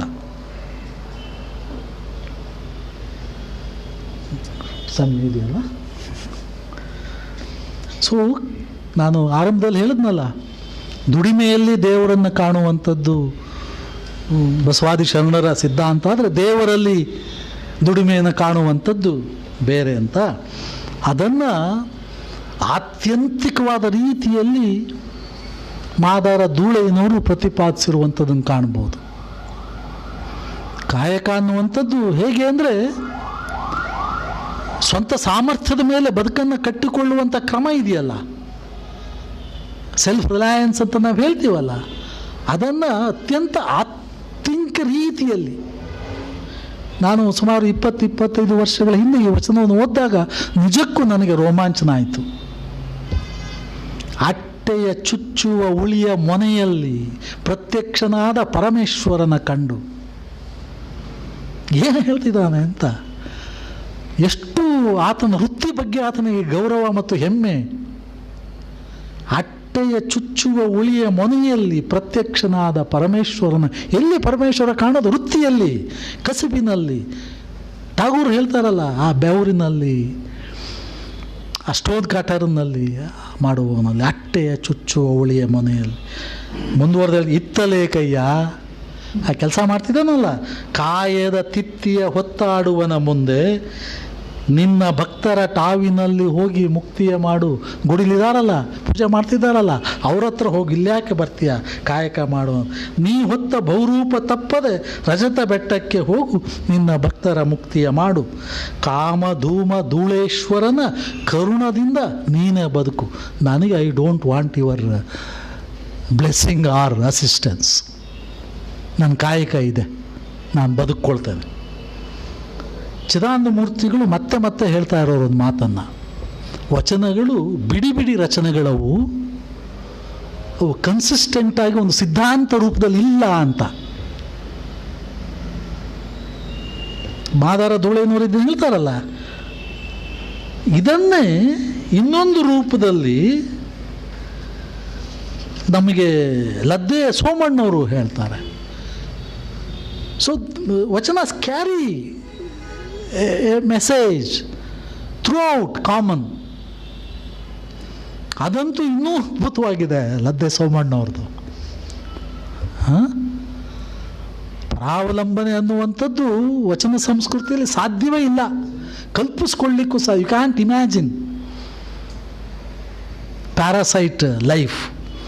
ಆವ ಕಾಯಕವಾದಡು ಸ್ವಕಾಯಕವ ಮಾಡಿ ಗುರುಲಿಂಗ ಜಂಗಮದ ಮುಂದಿಟ್ಟು ಒಕ್ಕುದ ಹಾರೈಸಿ ಮಿಕ್ಕಿದ ಕೈಗೊಂಡು ವ್ಯಾಧಿ ಬಂದಡೆ ನರಳು ಬೇನೆ ಬಂದರೆ ವರಳು ಜೀವ ಹೋದರೆ ಸಾಯಿ. ಇದಕ್ಕ ದೇವರ ಹಂಗೇಕೆ? ಅಪ್ಪ ಕಾಪಾಡಪ್ಪ, ಕರೋನಾದಿಂದ ನನ್ನನ್ನು ಬಿಡುಗಡೆ ಮಾಡಪ್ಪ ಅಂತ ದೇವರನ್ನೆಲ್ಲ ಕೊಡಬೇಕಾದ್ದು. ಸ್ಯಾನಿಟೈಸರ್ ಮಾಡ್ಕೋಬೇಕು, ಸೋಷಿಯಲ್ ಡಿಸ್ಟೆನ್ಸ್ ಕಾಪಾಡ್ಕೋಬೇಕು, ನಮ್ಮ ಕಾಯಕ ಮಾಡಬೇಕು. ಇದು ನಮ್ಮನ್ನು ಕಾಪಾಡುತ್ತೆ ಹೊರತು ದೇವರ ಆಶೀರ್ವಾದದಿಂದ ಇದೆಲ್ಲ ನಡೆಯೋದಿಲ್ಲ ಅಂತ. ಕಾಯಕದ ಬಗ್ಗೆ ಎಷ್ಟು ಕಾನ್ಷಿಯಸ್ನೆಸ್ ಆಗಿದ್ದರು ವಚನಕಾರರು ಅಂತ ಹೇಳಿದ್ರೆ, ಆಯ್ದಕ್ಕಿ ಲಕ್ಕಮ್ಮ ಅನುಭವ ಮಟ್ಟದಲ್ಲಿ ಚರ್ಚೆ ಮಾಡ್ತಾ ಸಂವಾದ ಮಾಡ್ತಾ ಮುಳುಗೋಗ್ಬಿಟ್ಟಿರ್ತಾನೆ ಮಾರಯ್ಯ ಚರ್ಚೆಯಲ್ಲಿ. ಆಗ ಲಕ್ಕಮ್ಮ ಹೇಳ್ತಾಳೆ, ಕಾಯಕ ನಿಂದಿತ್ತು ಹೋಗಯ್ಯ. ಬರೀ ಮಾತಾಡ್ಕೊಂಡು ಕೂತ್ಕೊಂಡ್ರೆ ನಡೆಯೋಲ್ಲ, ಕಾಯಕ ಬಿಟ್ಟು ಬಂದಿದೀಯ ಹೋಗಲ್ಲಿ. ಕಾಯಕ ನಿಂದಿತ್ತು ಹೋಗಯ್ಯ ಎನ್ನಾಳ್ದನೆ ಭಾವ ಶುದ್ಧವಾಗಿ ಮಹಾಶರಣರ ತಿಪ್ಪೆಯ ತಪ್ಪಲ ಅಕ್ಕಿಯ ತಂದು ನಿಶ್ಚಯಿಸಿ ಮಾಡಬೇಕು ಮಾರಯ್ಯ. ಅಮರೇಶ್ವರ ಲಿಂಗಕ್ಕೆ ಬೇಗ ಹೋಗು. ಆ ಹೋಗು ಅನ್ನೋ ಪದ 2 ಸಾರಿ ಬರುತ್ತೆ ವಚನದಲ್ಲಿ, ಒತ್ತಿ ಹೇಳುವಂಥದ್ದು ಹೌ ಇಂಪಾರ್ಟೆಂಟ್ ಕಾಯಕ ಈಸ್ ಅನ್ನುವಂಥದ್ದು. ಸೊ ಕೊನೆಯದಾಗಿ ಕಾಯಕ ಸಿದ್ಧಾಂತ ಅನ್ನುವಂಥದ್ದು ಆರಂಭದಲ್ಲಿ ನಾನು ಹೇಳಿದ್ದೇನೆ, ಎಲ್ಲರನ್ನೂ ಒಳಗೊಳ್ಳುವ ಒಂದು ಸಿದ್ಧಾಂತ ಇದು. It is an inclusive philosophy, is an inclusive doctrine ಅನ್ನುವಂಥದ್ದು.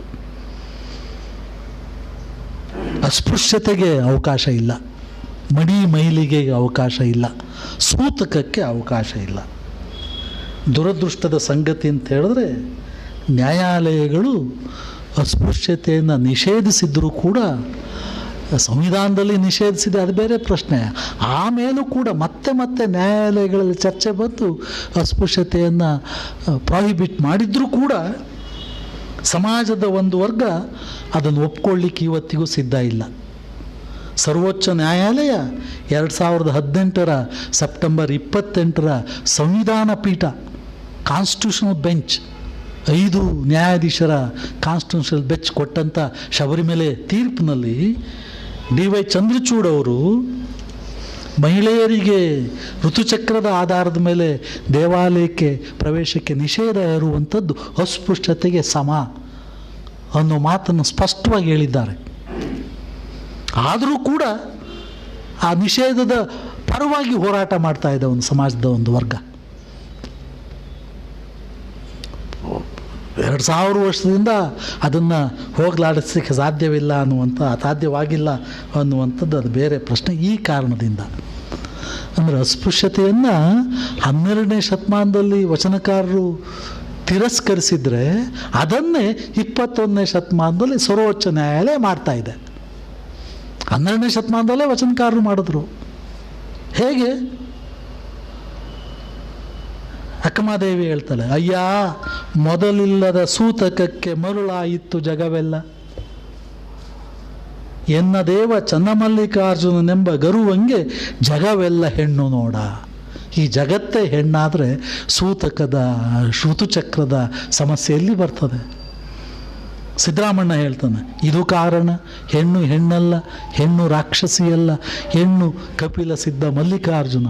ಹೆಣ್ಣೇ ಕಪಿಲ ಸಿದ್ಧ ಮಲ್ಲಿಕಾರ್ಜುನ ಆದರೆ ವೇರ್ ಈಸ್ ಪೊಲ್ಯೂಷನ್? ಎಲ್ಲಿ ಬಯಲಿಗೆ ಅನ್ನುವಂಥದ್ದು? ಬಸವಣ್ಣನ ಕಾಯಕದಲ್ಲಿ ಮೇಲು ಕೀಳಿಗೆ ಅವಕಾಶ ಇಲ್ಲ. ಬಹಳ ಸ್ಪಷ್ಟವಾಗಿ ಹೇಳ್ತಾನೆ ಬಸವಣ್ಣ, ದೇವ ಸಹಿತ ಭಕ್ತ ಮನೆಗೆ ಬಂದಡೆ ಕಾಯಕ ಏನದು ಕಾಯಕವಾವುದೆಂದು ಬೆಸೆಗೊಂಡನಾದಡೆ, ನಿಮ್ಮಾಣೆ ನಿಮ್ಮ ಪುರಾತ ರಾಣೆ ತಲೆದಂಡ ತಲೆದಂಡ.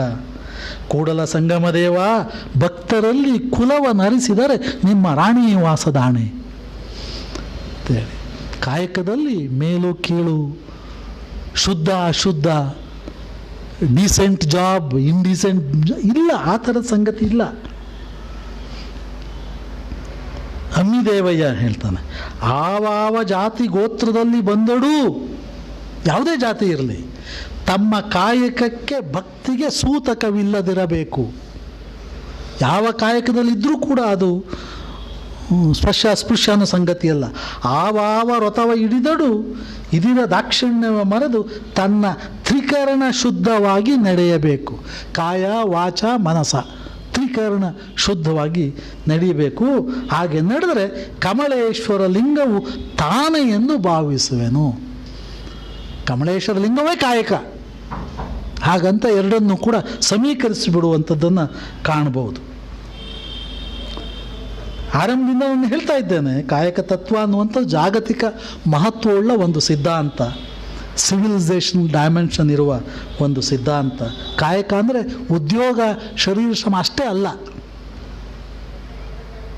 ಮತ್ತೆ ಮತ್ತೆ ವಚನಕಾರರು ಸತ್ಯ ಶುದ್ಧ ಕಾಯಕದ ಬಗ್ಗೆ ಮಾತನಾಡ್ತಾರೆ. ಬಸವಣ್ಣ ಒಂದು ವಚನದಲ್ಲಿ ಶರಣರ ಪರಿ ಬೇರೆ, ನಮ್ಮ ದಾರಿ ಬೇರೆ, 2000 ವರ್ಷದಿಂದ ಹರ್ಕೊಂಡು ಬಂದಿದೆಯಲ್ಲ, ಅಲ್ಲ ನಮ್ಮ ದಾರಿ ಬೇರೆ ಅನ್ನುವಂಥ ಅದು ನಾವು ಅರ್ಥ ಮಾಡ್ಕೋಬೇಕು. ಅರ್ಥ ಮಾಡ್ಕೊಂಡಿಲ್ಲ, ಅದು ಬೇರೆ ಪ್ರಶ್ನೆ. ಯಾವ ಸಮಾಜದಲ್ಲಿ ಕಾಯಕ ಆಧರಿಸಿದ ಅಸಮಾನತೆ, ಶ್ರೇಣೀಕರಣ, ಪ್ರತ್ಯೇಕೀಕರಣ, ಲಿಂಗ ತಾರತಮ್ಯ ಇವು ಸಮಾಜವನ್ನು ಕಿತ್ತು ತಿನ್ನುತ್ತಿರುತ್ತವೋ ಅಲ್ಲಿ ಸಮೃದ್ಧಿ, ಸುಭಿಕ್ಷ, ಅಭಿವೃದ್ಧಿ ಸಾಧ್ಯ ಇಲ್ಲ. 50% ಸರಿಸುಮಾರು ಮಹಿಳೆಯರನ್ನು ತೊಡಗಿಸಿಕೊಳ್ಳದೆ ಅಭಿವೃದ್ಧಿ ಹೇಗೆ ಸಾಧ್ಯ ಆಗ್ತದೆ? ಬಸವ ಸಂವಿಧಾನದಲ್ಲಿ ಮಹಿಳೆಯರಿಗೆ ಉದ್ಯೋಗದ ಸಮಾನ ಸ್ಥಾನಮಾನವನ್ನು ಕೊಡಲಾಗಿದೆ. 25% ದಲಿತರನ್ನು ಒಳಗೊಳ್ಳದಲ್ಲೇ ಅಭಿವೃದ್ಧಿ ಹೇಗೆ ಸಾಧ್ಯ ಆಗ್ತದೆ? ವಚನ ಸಂವಿಧಾನ ಅವರನ್ನು ಒಳಗೊಂಡಿರುವಂಥದ್ದನ್ನು ಕಾಣ್ತೇವೆ. ಮಹಿಳೆಯರನ್ನು ಸೂತಕ, ಮೈಲಿಗೆ ಅಂತೇಳಿ ಪಕ್ಕಕ್ಕಿಟ್ಟು, ದಲಿತರನ್ನು ಅಸ್ಪೃಶ್ಯರು ಅಂತೇಳಿ ಕಡೆಗಣಿಸಿ, ಶೂದ್ರರನ್ನು ಆ ದ್ವಿಜರಲ್ಲ ನೀವು ಅಂಥೇಳಿ ಅವರನ್ನು ಮೂದಲಿಸಿದ್ರೆ ಅಭಿವೃದ್ಧಿ ಹೇಗೆ ಸಾಧ್ಯ ಆಗ್ತದೆ?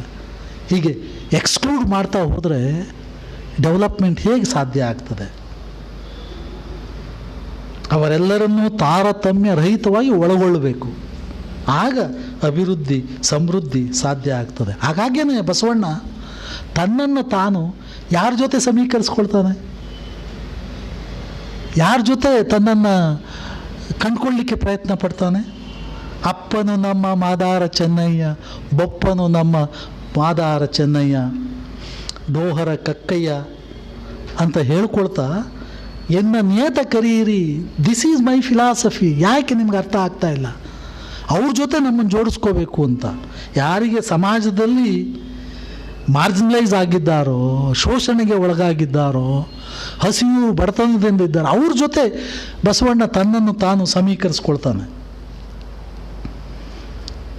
ಸಿದ್ದರಾಮಣ್ಣ ಹೇಳ್ತಾನಲ್ಲ, ತಟ್ಟುವ ಮುಟ್ಟುವ ಭೇದ ಉಳ್ಳನ್ನವರ ಶರಣನಲ್ಲ. Where there is untouchability you are not ಶರಣ.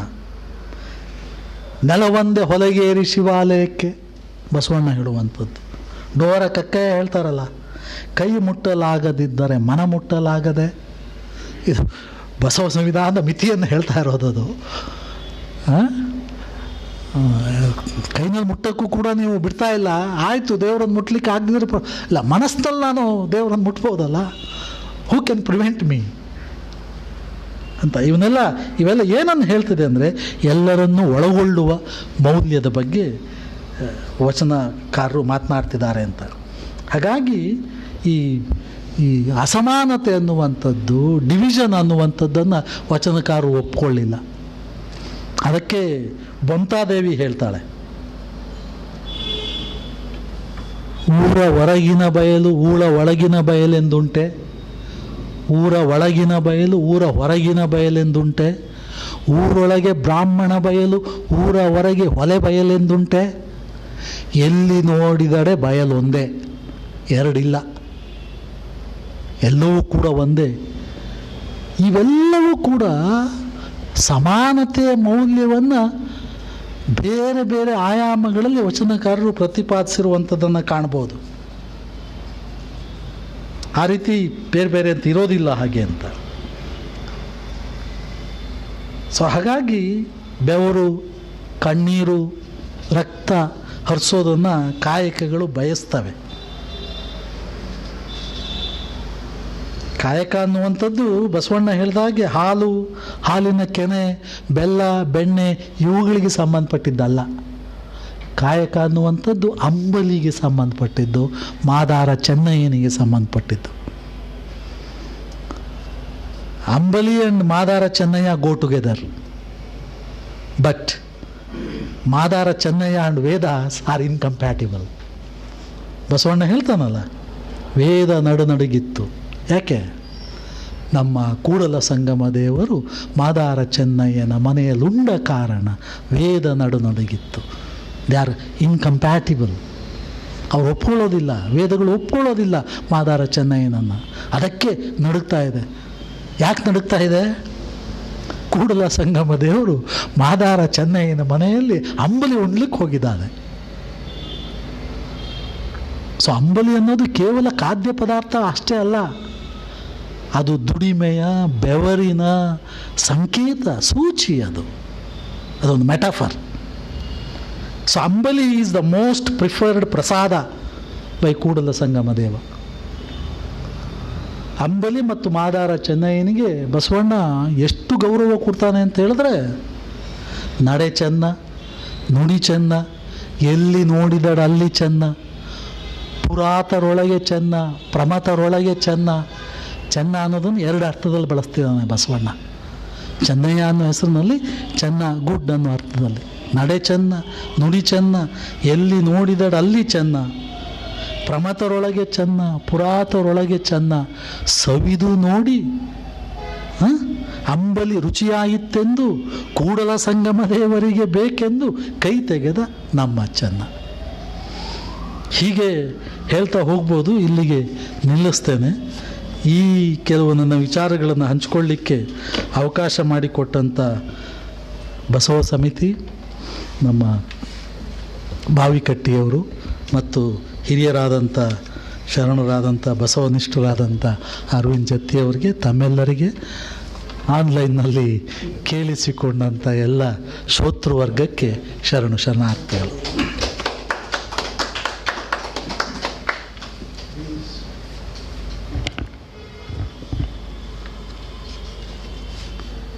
ಕಾಯಕ ಈ ಲೋಕದ ಸಿದ್ಧಾಂತ. ವರ್ತಮಾನಕ್ಕೆ ಸ್ಪಂದಿಸತಕ್ಕಂಥ ಗುಣ ಇರತಕ್ಕಂತಹ, ಸಂತೋಷವನ್ನು ನೀಡ್ತಕ್ಕಂಥ ವಿವಿಧ ಆಯಾಮಗಳನ್ನು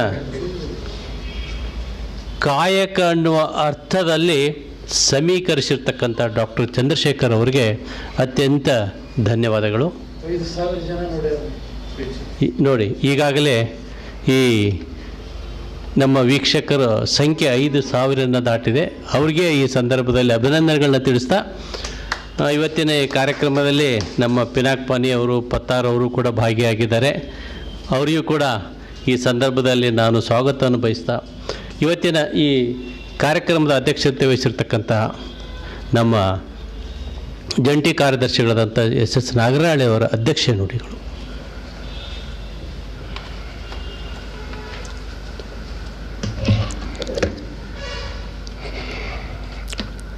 ಓಂ ಶ್ರೀ ಗುರು ಬಸವಲಿಂಗಾಯ ನಮಃ. ಕರೆಕ್ಟ್. ಇಂದಿನ ಈ ದತ್ತಿ ಉಪನ್ಯಾಸ ಕಾರ್ಯಕ್ರಮದ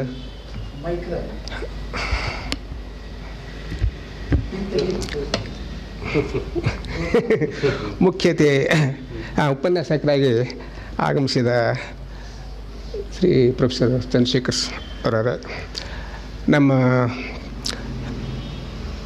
ತನುವಿನಲ್ಲಿ ನಿರ್ಮೋಹ, ಮನದಲ್ಲಿ ನಿರಂಕಾರ, ಜ್ಞಾನದಲ್ಲಿ ಪರಮಾನಂದ ಕಾಣುವ ನಮ್ಮ ಬಸವ ಸಮಿತಿಯ ಅಧ್ಯಕ್ಷರಾದಂಥ ಹಿರಿಯರಾದಂಥ ಅನುಭವಿಗಳಾದಂಥ ಅರವಿಂದ್ ಜತ್ತಿ ಸಾಹೇಬ್ರೆ, ನಮ್ಮ ಬಸವ ಸಮಿತಿಯ ಡೈರೆಕ್ಟರಾದಂಥ ಭಾವಿಕಟ್ಟೆಯವರು,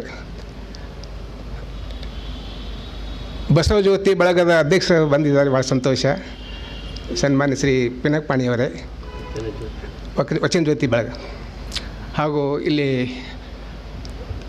ಆಗಮಿಸಿದ ನಮ್ಮ ಬಸವ ಬಂಧುಗಳೇ. ಈಗ ನಾನು ಅಧ್ಯಕ್ಷ ಸ್ಥಾನದಲ್ಲಿದ್ದೇನೆ, ಅದಕ್ಕಾಗಿ ಹೆಚ್ಚಿಗೆ ಉಪನ್ಯಾಸ ಅಥವಾ ಭಾಷಣ ಮಾಡುವ ಅವಕಾಶ ಇಲ್ಲ. ಈಗಾಗಲೇ ನಮ್ಮ ಪ್ರೊಫೆಸರು ದೀರ್ಘವಾಗಿ ಸುದೀರ್ಘವಾಗಿ ಅನೇಕ ವಚನಗಳ ಮುಖಾಂತರ, ಶಿವಶರಣರ ವಚನ ಮುಖಾಂತರ ಕಾಯಕ ಸಿದ್ಧಾಂತ ಬಗ್ಗೆ, ಕಂಪ್ಲೀಟ್ ಕಾಯಕ ಫಿಲಾಸಫಿ ಬಗ್ಗೆ ತಮ್ಮ ಉಪನ್ಯಾಸ ನೀಡಿದ್ದಾರೆ. ಅವ್ರು ಹೇಳಿದ ಹಾಗೆ ಇನ್ನೂ ಸಾಕಷ್ಟು ಅದ್ರ ಬಗ್ಗೆ ಮಾತಾಡಲಿಕ್ಕೆ ಅವಕಾಶ ಇದೆ. ಅದು ಸಮಯದ ಅಭಾವ, ಸಮಯದ ಮಿತಿ ನಾವು ಕಾಪಾಡಬೇಕು, ಸಮಯದ ಬಂಧನ ಇರ್ತದೆ, ಅದಕ್ಕೆ ಹೆಚ್ಚಿಗೆ ನಾವು ಮಾತಾಡಲಿಕ್ಕೆ ಅವಕಾಶ ಇಲ್ಲ. ಯಾಕಂದರೆ ಅದು ಬಸವನ ತತ್ವನೇ ಆಗಿದೆ, ಶರಣರ ತತ್ವನೇ ಆಗಿದೆ. ಬಸವನ ನೆನವು ಸುಖದ ಸಮುದ್ರವಯ್ಯ ಅನ್ನು ಎಷ್ಟು ಜನ ಮಾತಾಡ್ತಾ ಹೋದ್ರೆ ಸುಖದ ಸಮುದ್ರ, ಅದು ಮುಗಿದಿಲ್ಲ. ಅದು ಸಿದ್ದರಾಮೇಶ್ವರ ಹೇಳಿದ ಹಾಗೆ ಬಸವನ ನೆನವು ಸುಖದ ಸಮುದ್ರವೇ. ಅದಕ್ಕಾಗಿ ನಾವು ಅದಕ್ಕೆ ಕೊನೆಯ ಅದು ಚಂದ್ರಶೇಖರ್ ಅವರು ಹೇಳಿದ ಹಾಗೆ ಅನೇಕ ಅದಕ್ಕೆ ವಿಷಯಗಳು ಅದು ಮುಂದೆ ಕಾಯಕ ಬಗ್ಗೆ ಹೇಳ್ಬೋದಾಗ ಒಂದು MM ಕಲಬ್ರಿ ಅವರು ತಾವು ನೆನೆಸಿದ್ರಿ. ಅದಕ್ಕಾಗಿ ನಾನು ಅವ್ರ ಬಗ್ಗೆ ಅವರು ಹೇಳಿದ್ದು ಒಂದು ಮಾತು ಅಥವಾ ವಚನ ಈ ಕಾಯಕ ಸಿದ್ಧಾಂತ ಬಗ್ಗೆ ಅವ್ರು ಭಾಳ ಸುಂದರವಾಗಿ ಆ ಕಾಯಕದ ಇದು ಲಕ್ಷಣಗಳು ಅಥವಾ ಅದ್ರ ಡೈಮೆನ್ಷನ್ಸ್, ಕಾಯಕದ ಡೈಮೆನ್ಷನ್ಸ್ ಅಂತ ಹೇಳ್ಬೋದು ಇಂಗ್ಲೀಷ್ನಲ್ಲಿ. ಅವರು ಒಂದು 6 ಅಥವಾ 7 ಅದು ಲಕ್ಷಣಗಳು ಹೇಳಿದ್ದಾರೆ ಕಾಯಕ. MM ಕಲ್ಬರಿಯವರು ಒಳ್ಳೆ ದೊಡ್ಡ ವಿದ್ವಾಂಸರಿದ್ದರು. ನಮ್ಮ ದುರ್ಭಾಗ್ಯ ಅವರನ್ನು ಕಳ್ಕೊಂಡಿದ್ದೇವೆ. ಅವರು ಶರಣರ ಪ್ರಕಾರ ಕಾಯಕದ ಸಿದ್ಧಾಂತ ಲಕ್ಷಣವು ನಂಬರ್ 1 ಕಾಯಕ ಕಡ್ಡಾಯ ಅಂತ ಹೇಳ್ತಾರೆ. ಫಸ್ಟ್ ಕಾಯಕ ಕೆಲಸ ಮಾಡೋದು, ವರ್ಕ್ ಈಸ್ ಕಂಪಲ್ಸರಿ, ಪ್ರತಿಯೊಬ್ಬರು ಮಾಡಬೇಕು. ನಂಬರ್ 2 ಕಾಯಕ ದೈವಿಕ. ದೈವಿಕ ಅಂದರೆ ಡಿವೈನ್, ದೇವರನ್ನು ಕಾಣುವ. ಹೇಳೋದು ಇವತ್ತಿನ ಅನೇಕ ವಚನದಲ್ಲಿ ದೇವರು ಬೇರೆ ಇಲ್ಲ, ಕಾಯಕ ಬೇರೆ ಇಲ್ಲ, ಅಥವಾ ಕಾಯಕದಿಂದ ದೇವರನ್ನು ನಾವು ಆ ಏಕಾಗ್ರತೆಯಿಂದ ದೇವರನ್ನು ಕಾಣುವ, ಆ ಯಾವ ಜಪ ಧ್ಯಾನದಿಂದ ಆ ದೇವರನ್ನು ಕಾಣುವ ಒಂದು ಮಾರ್ಗ ಇದೆ. ಆ ಕಾಯಕದಿಂದ ನಾವು ಮಾಡ್ಬೋದು. ಕಾಯಕ ಡಿವೈನ್. 3ನೇದ್ದು ಕಾಯಕ ತಾರತಮ್ಯ ರಹಿತ, ಅಂದರೆ ಡಿಸ್ಕ್ರಿಮಿನೇಷನ್, ನೋ ಡಿಸ್ಕ್ರಿಮಿನೇಷನ್ ಮಾಡೋದು, ತಾರತಮ್ಯ ಇಲ್ಲ ಅದರಲ್ಲಿ ಕಾಯಕದಲ್ಲಿ. ಇದು ಬೌದ್ಧಿಕ ಕಾಯಕ ಹೆಚ್ಚು, ದೈಹಿಕ ಕಾಯಕ ಕಡಿಮೆ, ಈ ಚಪ್ಪಲಿ ಹೊಲೆಯನ್ನು ಕಾಯಕ ಕಡಿಮೆ, ವಕಾಲತ್ ಮಾಡೋ ಒಂದು ಡಾಕ್ಟರ್ ಕೆಲಸ ಮಾಡೋದು ಅದು ಹೆಚ್ಚು ಅಂತ ತಾರತಮ್ಯ ಯಾವುದಿಲ್ಲ. ಅಲ್ಲಿ ಎಲ್ಲ ಸಮಾನತೆ ಮಾಡಿದ್ರು ಅಲ್ಲಿ ಕಾಯಕದಲ್ಲಿ. ಕಾಯಕ ಐಚ್ಛಿಕ. ಇದು ಕಾಯಕ ಇದು ಆಪ್ಷನಲ್. ಕಾಯಕ ಅಂದರೆ ಈಗ ನಾವು ಬ್ರಾಹ್ಮಣರ ಮಗ ಬ್ರಾಹ್ಮಣ, ಅದು ತನ್ನ ಅರ್ಚಕರ ಮಗ ಅರ್ಚಕ ಆಗಬೇಕು, ವಕೀಲರ ಮಗ ವಕೀಲ ಆಗಬೇಕು, ಡಾಕ್ಟರ್ ಮಗ ಡಾಕ್ಟರ್ ಆಗಬೇಕು, ಅಥವಾ ವ್ಯಾಪಾರಿ ಮಗ ವ್ಯಾಪಾರಿ ಮಾಡಬೇಕು. ಬೇರೆ ಕಾಯಕ ಕ್ಷತ್ರಿಯ ಬರೀ ಯುದ್ಧ ಮಾಡಬೇಕು, ಶೂದ್ರ ಕೆಲಸ ಮಾಡಿ ಅದು ಕೆಲಸ ಮಾಡಿ ಕಾಯಕ ಮಾಡಿ ಅದು ತಮ್ಮ ಲೇಬರ್ ಕೆಲಸ ಮಾಡಬೇಕು. ವೈಶ್ಯ ಆದಂಥ ವೈಶ್ಯ ಅದು ವ್ಯಾಪಾರ ಮಾಡಬೇಕು. ಆ ಒಂದು ನಿಯಮ ಇತ್ತಲ್ಲ, ಅದು ಹೊಡೆದಾಕ್ರು ಶರಣರು. ಕ್ಷತ್ರಿಯ ಆದವ ವ್ಯಾಪಾರ ಮಾಡ್ಬೋದು, ವ್ಯಾಪಾರದವ ಈ ಕಡೆ ಕ್ಷತ್ರಿಯ ಆಗ್ಬೋದು, ಶೂದ್ರ ಆದಂಥವ ಕಡಿಮೆ ಅವರು ವ್ಯಾಪಾರ ಮಾಡ್ಬೋದು, ಅರ್ಚಕ ಆಗ್ಬೋದು. ಈ ರೀತಿಯಾಗಿ ಕಾಯಕನಲ್ಲಿ ತಾರತಮ್ಯತೆಯಲ್ಲಿ ಅಲ್ಲೇನು ವೈದಿಕ ಧರ್ಮದಲ್ಲಿ ಏನು ಮಾಡಿದರು, ಕ್ಲಾಸ್ ಬೇಸ್ಡ್, ಕಾಸ್ಟ್ ಬೇಸ್ಡ್, ಅದೆಲ್ಲ ತೆಗೆದು ಹಾಕಿ ಕಾಯಕದ ಐಚ್ಛಿಕ. ಅವ್ರು ಹೇಳಿದರು ಚಂದ್ರಶೇಖರು, ಕಾಯಕ ಅಧಿಕ ಫಲ ನಿರಪೇಕ್ಷಿತ. ಒಳ್ಳೆಯ ಸುಂದರವಾದ ಇವರ ನಮ್ಮ ನೂಲಿ ಚಂದನ ವಚನಲ್ಲಿ ಬರ್ತದೆ. ಆ ಲಿಂಗಕ್ಕೆ ಕಾಯಕ ಮಾಡ್ಲಿಕ್ಕೆ ಕೊಟ್ಟರು, ಹಗ್ಗ ಮಾಡ್ಲಿಕ್ಕೆ ಕೊಟ್ಟರು. ಆ ಕಾಯಕ ಒಂದು 4 ಆಣೆ 8 ಆಣೆ ಹಗ್ಗ ಒಯ್ದು ಒಂದು 2 ರೂಪಾಯಿ 5 ರೂಪಾಯಿಗೆ ತಂದ್ರೆ ಅವರು ಇದು ಎಷ್ಟು ಯಾಕೆ ಹೆಚ್ಚಿಗೆ ತಂದು ಅಂತ ವಾಪಸ್ ಕೊಡ್ಲಾಗ ವಾಪಸ್ ಹೋಗ್ಲಿಕ್ಕೆ ಕಳಿಸ್ತಾರೆ. ಈ ರೀತಿ ಬರ್ತದೆ, ಆ ಒಂದು ಸ್ಟೋರಿ ಬರ್ತದೆ. ಆ ರೀತಿಯಾಗಿ ಕಾಯಕದಲ್ಲಿ ಅಧಿಕ ಫಲವನ್ನು ನಿರಾಪೇಕ್ಷಿತ, ಅದು ನಾವು ನಿರೀಕ್ಷೆ ಮಾಡೋಂಗಿಲ್ಲ. ಕಾಯಕ ದಾಸೋಹ ಸಹಿತ ಭಾಳ ಇಂಪಾರ್ಟೆಂಟ್ ಇದು.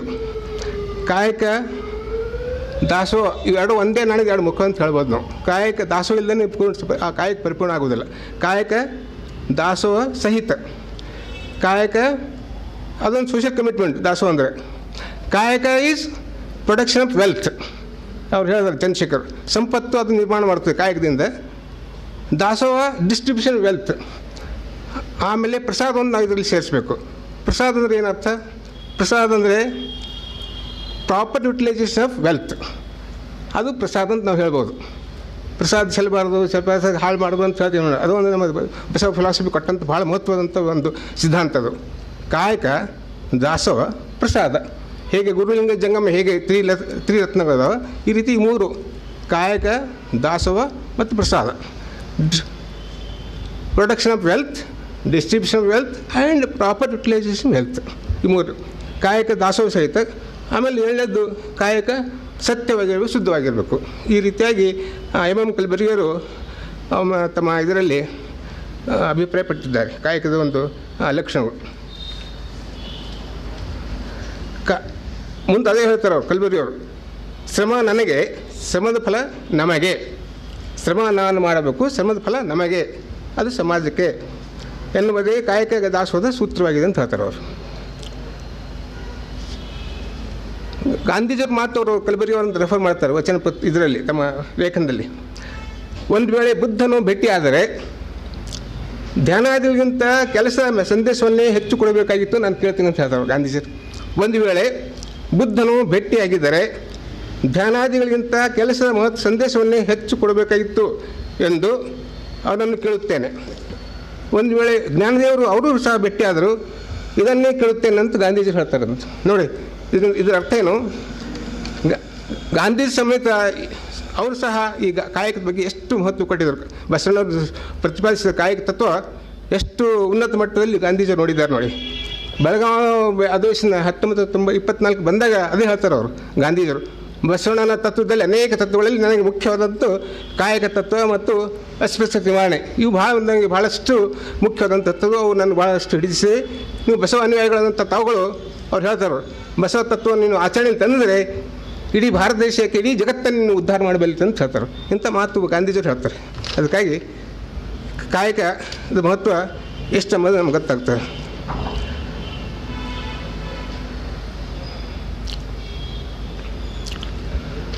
ಈ ಮೂಳಿಗೆ ಮಾರೇನೋ ಒಂದು ವಚನ ಹೇಳ್ತೀನಿ, ಆ ಕಾಯಕ ಸಂಬಂಧಿ ಅವರು ಇಷ್ಟು ಅನೇಕ ವಚನ ಹೇಳಿದ್ದಾರೆ ಅವರು.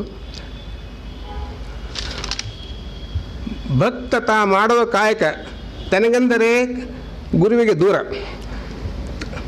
ತನ್ನ ಸತಿಗೆಂದರೆ ಲಿಂಗಕ್ಕೆ ದೂರ, ತನ್ನ ಸುತರಿಗೆಂದರೆ ಜಂಗಮಕ್ಕೆ ದೂರ, ತನ್ನ ಬಂಧು ಬಳಗಕ್ಕೆಂದರೆ ಸಂಗನ ಬಸವಣ್ಣ ಮೊದಲಾದ ಶರಣ ಸಂಕುಲಕ್ಕೂ ದೂರ, ನನಗೂ ದೂರ ಏನಾಗಾದ ನಿಕಳಂಕ ಮಲ್ಲಿಕಾರ್ಜುನ ನಿನಗೂ ದೂರ. ಎಷ್ಟು ಸುಂದರವಾದ ಮಾತು ಹೇಳ್ತಾರೆ ನೋಡ್ರಿ. ಭಕ್ತ ತಾ ಮಾಡುವ ಕಾಯಕ ತನಗೆಂದರೆ ಗುರುವಿಗೆ ದೂರ, ತನ್ನ ಸತಿಗೆಂದರೆ ಲಿಂಗಕ್ಕೆ ದೂರ, ತನ್ನ ಸುತರಿಗೆಂದರೆ ಜಂಗಮಕ್ಕೆ ದೂರ, ತನ್ನ ಬಂಧುಗಳೆಂದರೆ ಸಂಗನ ಬಸವಣ್ಣ ಮೊದಲಾದ ಶರಣ ಸಂಕುಲಕ್ಕೆ ದೂರ, ನನಗೂ ದೂರ ಎನ್ನುವಾಗಾದ ನಿಕಳಂಕ ಮಲ್ಲಿಕಾರ್ಜುನ ನಿನಗೂ ದೂರ. ಮೂಳಿಗೆ ಮಾರೇನವರು.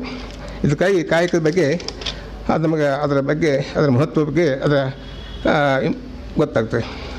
ಈಗ ಹೆಚ್ಚಿಗೆ ನಾನು ಸಮಯ ತೆಗೆದುಕೊಳ್ಳೋದಿಲ್ಲ. ನಮ್ಮ ಬಸವ ಸಮಿತಿ ಬಗ್ಗೆ ಒಂದೆರಡು ಮಾತಾಡಬೇಕು. ನಮ್ಮ ಅಧ್ಯಕ್ಷರು ಬಂದಿದ್ದಾರೆ, ಎರಡೇ ಮಾತಾಡಿ. ಸಿದ್ದರಾಮೇಶ್ವರು ಭಾಳ ಸುಂದರವಾದ ಮಾತು ಹೇಳ್ತಾರೆ. 12ನೇ ಶತಮಾನದಲ್ಲಿ ಕಲ್ಯಾಣದಲ್ಲಿ ಬಸವಣ್ಣ ಮಹಾಮನೆ ಕಟ್ಟಿ ಮತ್ತು ಕೆಲವು ಭಕ್ತಿ ಸಾಮ್ರಾಜ್ಯ ಮಾಡಿದನೆ ಅಂತ ಹೇಳ್ತಾರೆ.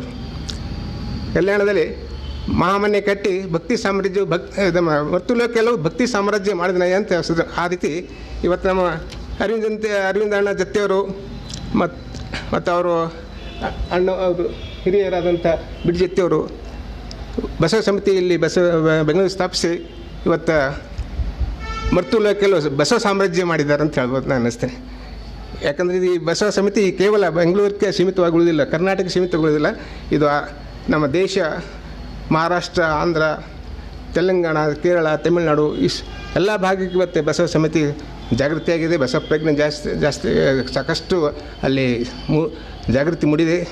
ಅರವಿಂದ ಅಣ್ಣವ್ರ ಜೊತೆ ಅಂತ ಸಾಕಷ್ಟು ಅದರಲ್ಲಿ ಹಗಲು ರಾತ್ರಿ ಅವರು ಬಸವನನ್ನು ಹಾಸಿಕೊಂಡು, ಬಸವನ ಹೊದ್ದುಕೊಂಡು, ಬಸವನ ತಂದುಕೊಂಡು ಹೇಳ್ತಾರಲ್ಲ ನಮ್ಮ ಷಣ್ಮುಖ ಸ್ವಾಮಿಗಳು. ಆ ರೀತಿಯಾಗಿ ಬಸವ ಹಗಲು ರಾತ್ರಿ ಬಸವಣ್ಣಕ್ಕೆ ಅವರು ಸಂಪೂರ್ಣವಾಗಿ ಅವರು ಸಮರ್ಪಣೆ ಮಾಡಿಕೊಂಡಿದ್ದಾರೆ ಬಸವ ತತ್ವಕ್ಕೆ.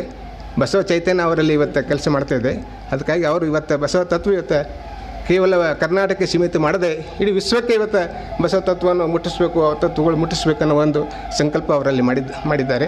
ಇವತ್ತು ಅಮೇರಿಕಾ, ಆಸ್ಟ್ರೇಲಿಯಾ, ಇನ್ನು ಮುಸ್ಲಿಂ ಕಂಟ್ರೀಸ್, ದುಬೈ ಎಲ್ಲ ಬೇರೆ ಬೇರೆ ರಾಷ್ಟ್ರದಲ್ಲಿ ಇವತ್ತು ಬಸವ ಸಮಿತಿಗಳು ಕೆಲಸ ಮಾಡ್ತಾಯಿದ್ದಾವೆ. ಈ ರೀತಿಯಾಗಿ ಇಡೀ ಜಗತ್ತಿಗೆ ಬಸವಣ್ಣನ ಸಂದೇಶ, ಬಸವ ತತ್ವ, ಬಸವ ಸಾಹಿತ್ಯ ಮುಟ್ಟಿಸಬೇಕು. ಆ ನಿಟ್ಟಿನಲ್ಲಿ ಒಂದು ಸುಂದರವಾದ ಸಮಾಜ, ಒಂದು ಹ್ಯಾಪಿ ಸೊಸೈಟಿ ನಿರ್ಮಾಣ ಮಾಡಬೇಕನ್ನೋ ಒಂದು ಸಂಕಲ್ಪ ನಮ್ಮ ಅಣ್ಣವರು ಅರವಿಂದ್ ಜೊತೆಯವರು ಹೊಂದಿದ್ದಾರೆ. ಅದಕ್ಕಾಗಿ ಇವತ್ತು ನಾನು ಬಸವ ಸಮಿತಿ ಅರವಿಂದ್ ಜೊತೆಯವರಿಗೆ ಧನ್ಯವಾದ ಹೇಳಲು ಅರ್ಪಿಸ್ತೇನೆ. ಒಂದು ಮಾತು ಕಡೆಗೆ ಒಂದು ನಮ್ಮ ಇವರದ್ದು ಮಾತು ಹೇಳಿ ಮುಗಿಸ್ತೇನೆ. ಯಾಕಂದರೆ ಬಸವ ತತ್ವ ಎಷ್ಟು ರೆಲಿವೆನ್ಸ್ ಇದೆ ಈಗಿನ ಕಾಲಕ್ಕೆ.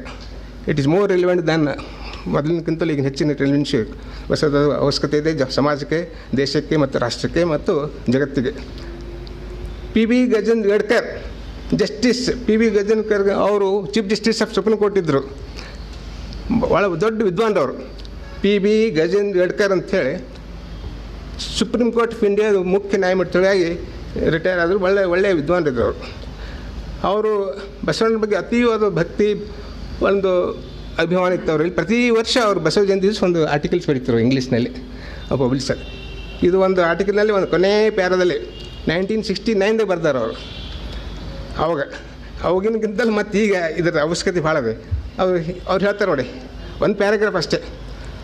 Today several clouds seems to gather strength on the horizon of India and common men and women look perplexed and frustrated and show symptoms of anger and indignation. At such a time in the history of India, I think all of us can go back to Basava, Nodi, and seek guidance, inspiration, and light from his philosophy. If Basava's philosophy is properly understood and interpreted to the common men and women of India, it will help the country in its onward march in search of happiness, social equality, and spiritual good. ಎಂತ ಮಾತಾಡ್ತಾರೆ ನೋಡಿ. ಇದರ ಅವಶ್ಯಕತೆ ಅವಾಗಿನಕ್ಕಿಂತಲೂ ಈಗ ಭಾಳ ಇದೆ. ಈ ನಿಟ್ಟಿನಲ್ಲಿ ನಾವು ಬಸವ ಸಮಿತಿಯವರು ಅರವಿಂದ ಅಣ್ಣವ್ರ ಜೊತೆಯವರ ಒಂದು ಮಾರ್ಗದರ್ಶನದಲ್ಲಿ ಈ ಕೆಲಸ ಮಾಡಬೇಕಾಗಿದೆ. ಜಗತ್ತಿಗೆ ಬಸವ ಸಂದೇಶವನ್ನು ಮುಟ್ಟಿಸ್ಬೇಕಾಗಿದೆ. Thereby we can achieve the happiness, ಒಂದು ವೆಲ್ಫೇರ್ ಸ್ಟೇಟ್, ಒಂದು ಸುಂದರವಾದ ಸಮಾಜವನ್ನು ಕಟ್ಟಲಿಕ್ಕೆ ಸಾಧ್ಯ ಆಗ್ತದೆ ಅಂಥೇಳಿ ನಾನು ಹೇಳಿ ಈ ಒಂದು ಹೆಚ್ಚಿಗೆ ಸಮಯ ತೆಗೆದುಕೊಳ್ಳೋದಿಲ್ಲ. ಈ ಒಂದು ಕೊನೆಯದಾಗಿ ನಮ್ಮ ದತ್ತಿ ಉಪನ್ಯಾಸ ಇವರು ಇಲ್ಲಪ್ಪಲ್ರಿ ಕಾರಣಕರ್ತರಾದಂಥ ಇವರು ಈ ದತ್ತಿ ಉಪನ್ಯಾಸಕ ಕಾರ್ಯಕ್ರಮ ಮಲ್ಲಪ್ಪ ಸದಾಶಿವಪ್ಪ ಹಾಗೂ ಶ್ರೀಮತಿ ಶಾಂತಮ್ಮ ಅವರಿಗೆ ನನ್ನ ಶ್ರದ್ಧಾಂಜಲಿ ಅರ್ಪಿಸುತ್ತೇನೆ ಬಸವ ಸಮಿತಿಯಿಂದ. ಹಾಗೂ ದತ್ತಿ ದಾನಿಗಳಾದಂಥ ಶ್ರೀ ಆನಂದ್ ಮತ್ತು ಕುಟುಂಬದವರಿಗೂ ಧನ್ಯವಾದ ಹೇಳ್ತೇವೆ. ತಾವೆಲ್ಲರೂ ಇಲ್ಲಿ ಆಗಮಿಸಿ ಈ ಒಂದು ತಮ್ಮ ಸಮಯ ಕೊಟ್ಟಿದ್ದಕ್ಕೆ ತಮಗೆ ಧನ್ಯವಾದ ಹೇಳಿ, ಮತ್ತು ನಮ್ಮ ಚಂದ್ರಶೇಖರ್ ಅವರಿಗೆ ಭಾಳ ಚೆನ್ನಾಗಿ ಮಾತಾಡಿದರು. ಅವರಿಗೆ ಸಹ ನಮ್ಮ ಬಸವ ಸಮಿತಿಯಿಂದ ಧನ್ಯವಾದ ಹೇಳಿ ನಮ್ಮ 2 ಮಾತು ಮುಗಿಸ್ತೇವೆ.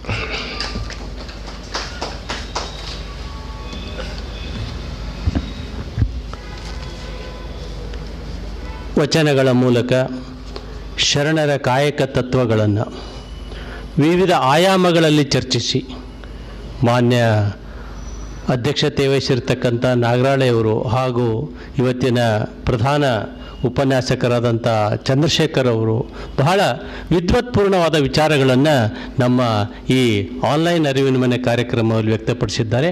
ಅವರಿಗೆ ಬಸವ ಸಮಿತಿಯ ಪರವಾಗಿ ಅತ್ಯಂತ ಗೌರವಪೂರ್ವಕ ಧನ್ಯವಾದಗಳನ್ನ ತಿಳಿಸ್ತಾ, ಅದೇ ರೀತಿ ಮುಂದಿನ ಸೋಮವಾರ 6/7/2020 ಮತ್ತೊಂದು ಕಾರ್ಯಕ್ರಮದ ಜೊತೆಗೆ ತಮ್ಮ ಮುಂದೆ ಬರ್ತಾ ಇದ್ದೀವಿ. ಶರಣರು ಮತ್ತು ಸೂಫಿಗಳ ಸಂದೇಶವನ್ನು ಕುರಿತು ವಿಶೇಷ ಉಪನ್ಯಾಸವನ್ನು ಡಾಕ್ಟರ್ ಮಾಹೇರ್ ಮನ್ಸೂರ್ ಅವರು ಸಾದರಪಡಿಸ್ತಾ ಇದ್ದಾರೆ. ಆ ಕಾರ್ಯಕ್ರಮಕ್ಕೂ ತಮ್ಮನ್ನು ಸ್ವಾಗತಿಸ್ತಾ ಎಲ್ಲ ವೀಕ್ಷಕರಿಗೆ ಈ ಆನ್ಲೈನ್ ಮತ್ತು ಫೇಸ್ಬುಕ್ ಮೂಲಕ ನೋಡ್ತಾ ಇರ್ತಕ್ಕಂಥ ವೀಕ್ಷಿಸ್ತಾ ಇರ್ತಕ್ಕಂಥ ಎಲ್ಲ ವೀಕ್ಷಕರಿಗೆ ನಾನು ಮತ್ತೊಮ್ಮೆ ಆಹ್ವಾನವನ್ನು ಮಾಡ್ತಾ ಆ ಕಾರ್ಯಕ್ರಮಕ್ಕೂ ಇವತ್ತಿನ ಈ ಕಾರ್ಯಕ್ರಮದಲ್ಲಿ ಭಾಗಿಯಾದಂಥ ನಮ್ಮ ವಚನ ಜ್ಯೋತಿ ಬಳಗದ ಪಿನಾಕ್ ಪಾನಿಯವರ ಧ್ವನಿಯಲ್ಲಿ ನಮಗೆ ಒಂದು ವಚನ ಕೇಳುವ ಆಸೆ ಇದೆ. ದಯಮಾಡಿ ತಮ್ಮ ಧ್ವನಿಯಲ್ಲಿ ಒಂದು ವಚನವನ್ನು ಸಾದರಪಡಿಸಬೇಕಾಗಿ ವಿನಂತಿ. ತಮ್ಮದಾದ ಮೇಲೆ ಪತ್ತಾರ ಅವರಿಂದಲೂ ಕೂಡ ಒಂದು ವಚನವನ್ನು ನಾವು ಸಾದರಪಡಿಸ್ತೇವೆ. ದಯಮಾಡಿ.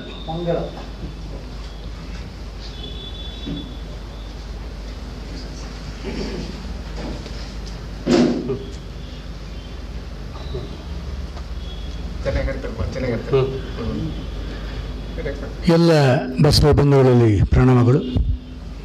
ಬಸವ ಸಮಿತಿಯ ಅರಿವಿನ ಮನೆಯ ಆನ್ಲೈನ್ ಕಾರ್ಯಕ್ರಮದ ಈ ಮುಕ್ತಾಯ ಹಂತದಲ್ಲಿ ಕಾಯಕ ಸಿದ್ಧಾಂತದ ಬಗ್ಗೆ ಅದ್ಭುತವಾಗಿ ಉಪನ್ಯಾಸ ಹೇಳಿದಂಥ ಡಾಕ್ಟರ್ ಚಂದ್ರಶೇಖರ್ ಅವರಲ್ಲಿ, ಅಧ್ಯಕ್ಷ ವಹಿಸಿದ ನಾಗರಾಳಿ ಸಾಹೇಬರಲ್ಲಿ, ಮುಂದೆ ಇರತಕ್ಕಂಥ ಅರವಿಂದ್ ಅಣ್ಣವರಲ್ಲಿ, ತಮ್ಮೆಲ್ಲರಲ್ಲಿ ಶರಣಾರ್ಥಿಗಳು. ನನಗೆ ಇಷ್ಟವಾದ ನಡೆಯೊಳಗೆ ನುಡಿಯ ಪೂರೈಸುವ ಅಣ್ಣನ ವಚನ ಹೇಳ್ತೇನೆ. ಭಕ್ತಿ ಸುಭಾಷೆಯ ನುಡಿಯ ನುಡಿವೆ. ನನ್ನ ಗುರುಗಳಾದ ನಮ್ಮ ಪತ್ರ ಸರ್ವಸ ಇದ್ದಾರೆ, ಹಾಗಾಗಿ ನಾವು ಹವ್ಯಾಸಿ. ಹಾಗಾಗಿ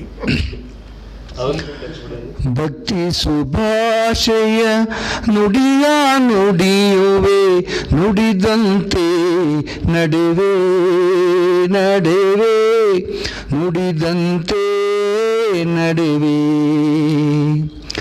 ಭಕ್ತಿ ಸುಭಾಷೆಯ ನುಡಿಯ ನುಡಿಯುವೆ, ನುಡಿದಂತೆ ನಡೆವೆ ನಡೆವೆ, ನುಡಿದಂತೆ ನಡೆವೆ.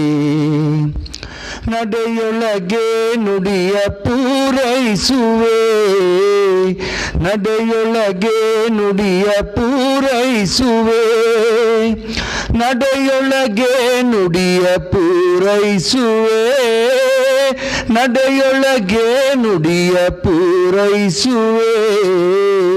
ಭಕ್ತಿ ಸುಭಾಷೆಯ ನುಡಿಯ ನುಡಿಯುವೆ, ನುಡಿದಂತೆ ನಡೆವೆ ನಡೆವೆ, ನುಡಿದಂತೆ ನಡೆವೆ.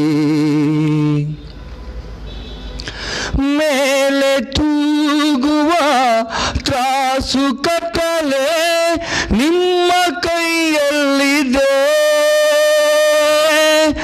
ಮೇಲೆ ತೂಗುವ ತ್ರಾಸು ಕಟ್ಟಲೆ ನಿಮ್ಮ ಕೈಯಲ್ಲಿದೆ. ಒಂದು ಜವೇ ಕೊರತೆಯಾದೊಡೆ, ಒಂದು ಜವೇ ಕೊರತೆಯಾದೊಡೆ, ಎನ್ನ ನದಿನಿ ಎದ್ದುಗ,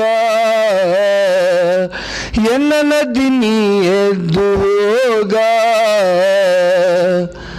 ಕೂಡಲ ಸಂಗಮ ದೇವ ದೇವಾ,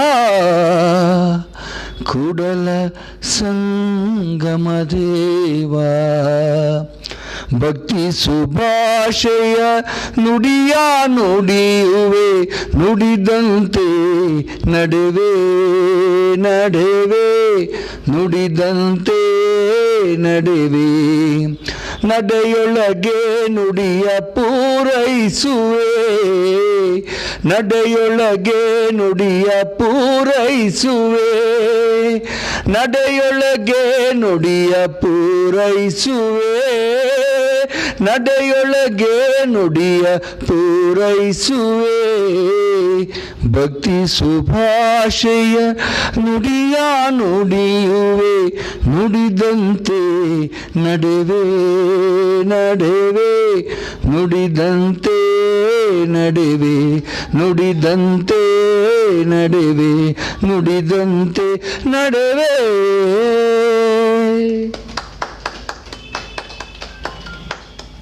ಧನ್ಯವಾದಗಳು ಪಿನಾಕ್ಪನಿಯವರಿಗೆ. ಮತ್ತೊಂದು ವಚನ ದೇವೇಂದ್ರ ಕುಮಾರ್ ಪತ್ತಾರ್ ಅವರಿಂದ, ಮಂಗಲ ರೂಪ ವಚನ ಮಂಗಲ.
ಇವನಾರವ ಇವನಾರವ ಎಂದೆನಿಸದಿರಯ್ಯ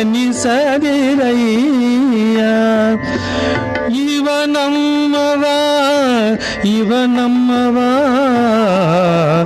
ಇವನಮ್ಮವ ಎಂದೆನಿಸಯ್ಯ ಇವನಮ್ಮವ ಇವನಮ್ಮವ ಇವನಮ್ಮವ ಎಂದೆನಿಸಯ್ಯ ಇವನಮ್ಮವ ಎಂದೆನಿಸಯ್ಯ ಕೂಡಲ ಸಂಗಮ ದೇವಾ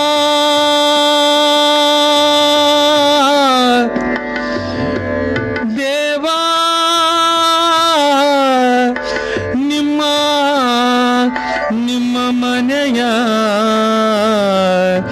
ನಿಮ್ಮ ಮನೆಯ ಮಗನೆಂದೆನಿಸಯ್ಯ ನಿಮ್ಮ ಮನೆಯ ಮಗನೆಂದೆನಿಸಯ್ಯ ಇವನಾರವ ಇವನಾರವ ಇವನಾರವ ಎಂದೆನಿಸದಿರಯ್ಯ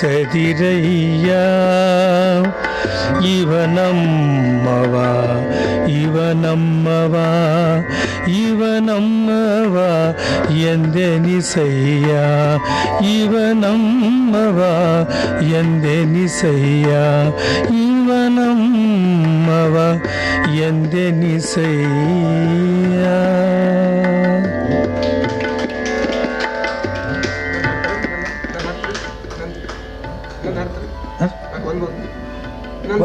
ಅಧ್ಯಕ್ಷರ ಅಪ್ಪನೇ ಮೇರೆಗೆ ಮತ್ತೊಂದು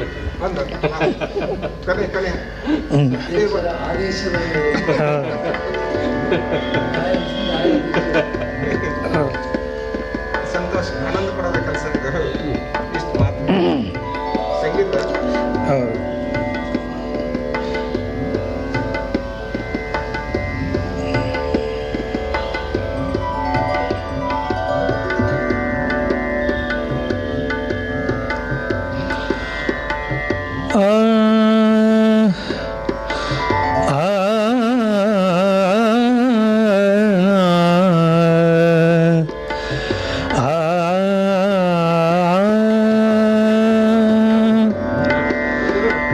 ಜಗವ ಸುತ್ತಿರುವುದು ನಿನ್ನ ಮಾಯೆ ಜಗವ ಸುತ್ತಿರುವುದು ನಿನ್ನ ಮಾಯೆ ನಿನ್ನ ಸುತ್ತಿರುವುದು ಯನಮನ ನೋಡ ನಿನ್ನ ಸುತ್ತಿರುವುದು ಯನಮನ ನೋಡ ಜಗವ ಸುತ್ತಿರುವುದು ನಿನ್ನ ಮಾಯೆ ಜಗವ ಸುತ್ತಿರುವುದು ನಿನ್ನ ಮಾಯೆ ಕರಿಯು ಕನ್ನಡಿಯೊಳು ಅಡಗಿರುವಂತೆ ಕರಿಯು ಕನ್ನಡಿಯೊಳು ಅಡಗಿರುವಂತೆ ನೀಯನ್ನೊಳಗೆ ಅಡಗಿದೆಯಯ್ಯ ನೀಯನ್ನೊಳಗೆ ಅಡಗಿದೆಯಯ್ಯ ನೀಯನ್ನೊಳಗೆ ಅಡಗಿದೆಯಯ್ಯ ಕೂಡಲ ಸಂಗಮ ದೇವಾ ದೇವಾ ದೇವಾ ಕೂಡಲ ಸಂಗಮ ದೇವಾ ನೀಯನ್ನೊಳಗೆ ಅಡಗಿದೆಯಯ್ಯ ಕೂಡಲ ಸಂಗಮ ದೇವಾ ದೇವಾ ಜಗವ ಸುತ್ತಿರುವುದು ನಿನ್ನ ಮಾಯೆ ಜಗವ ಸುತ್ತಿರುವುದು ನಿನ್ನ ಮಾಯೆ ನಿನ್ನ ಸುತ್ತಿರುವುದು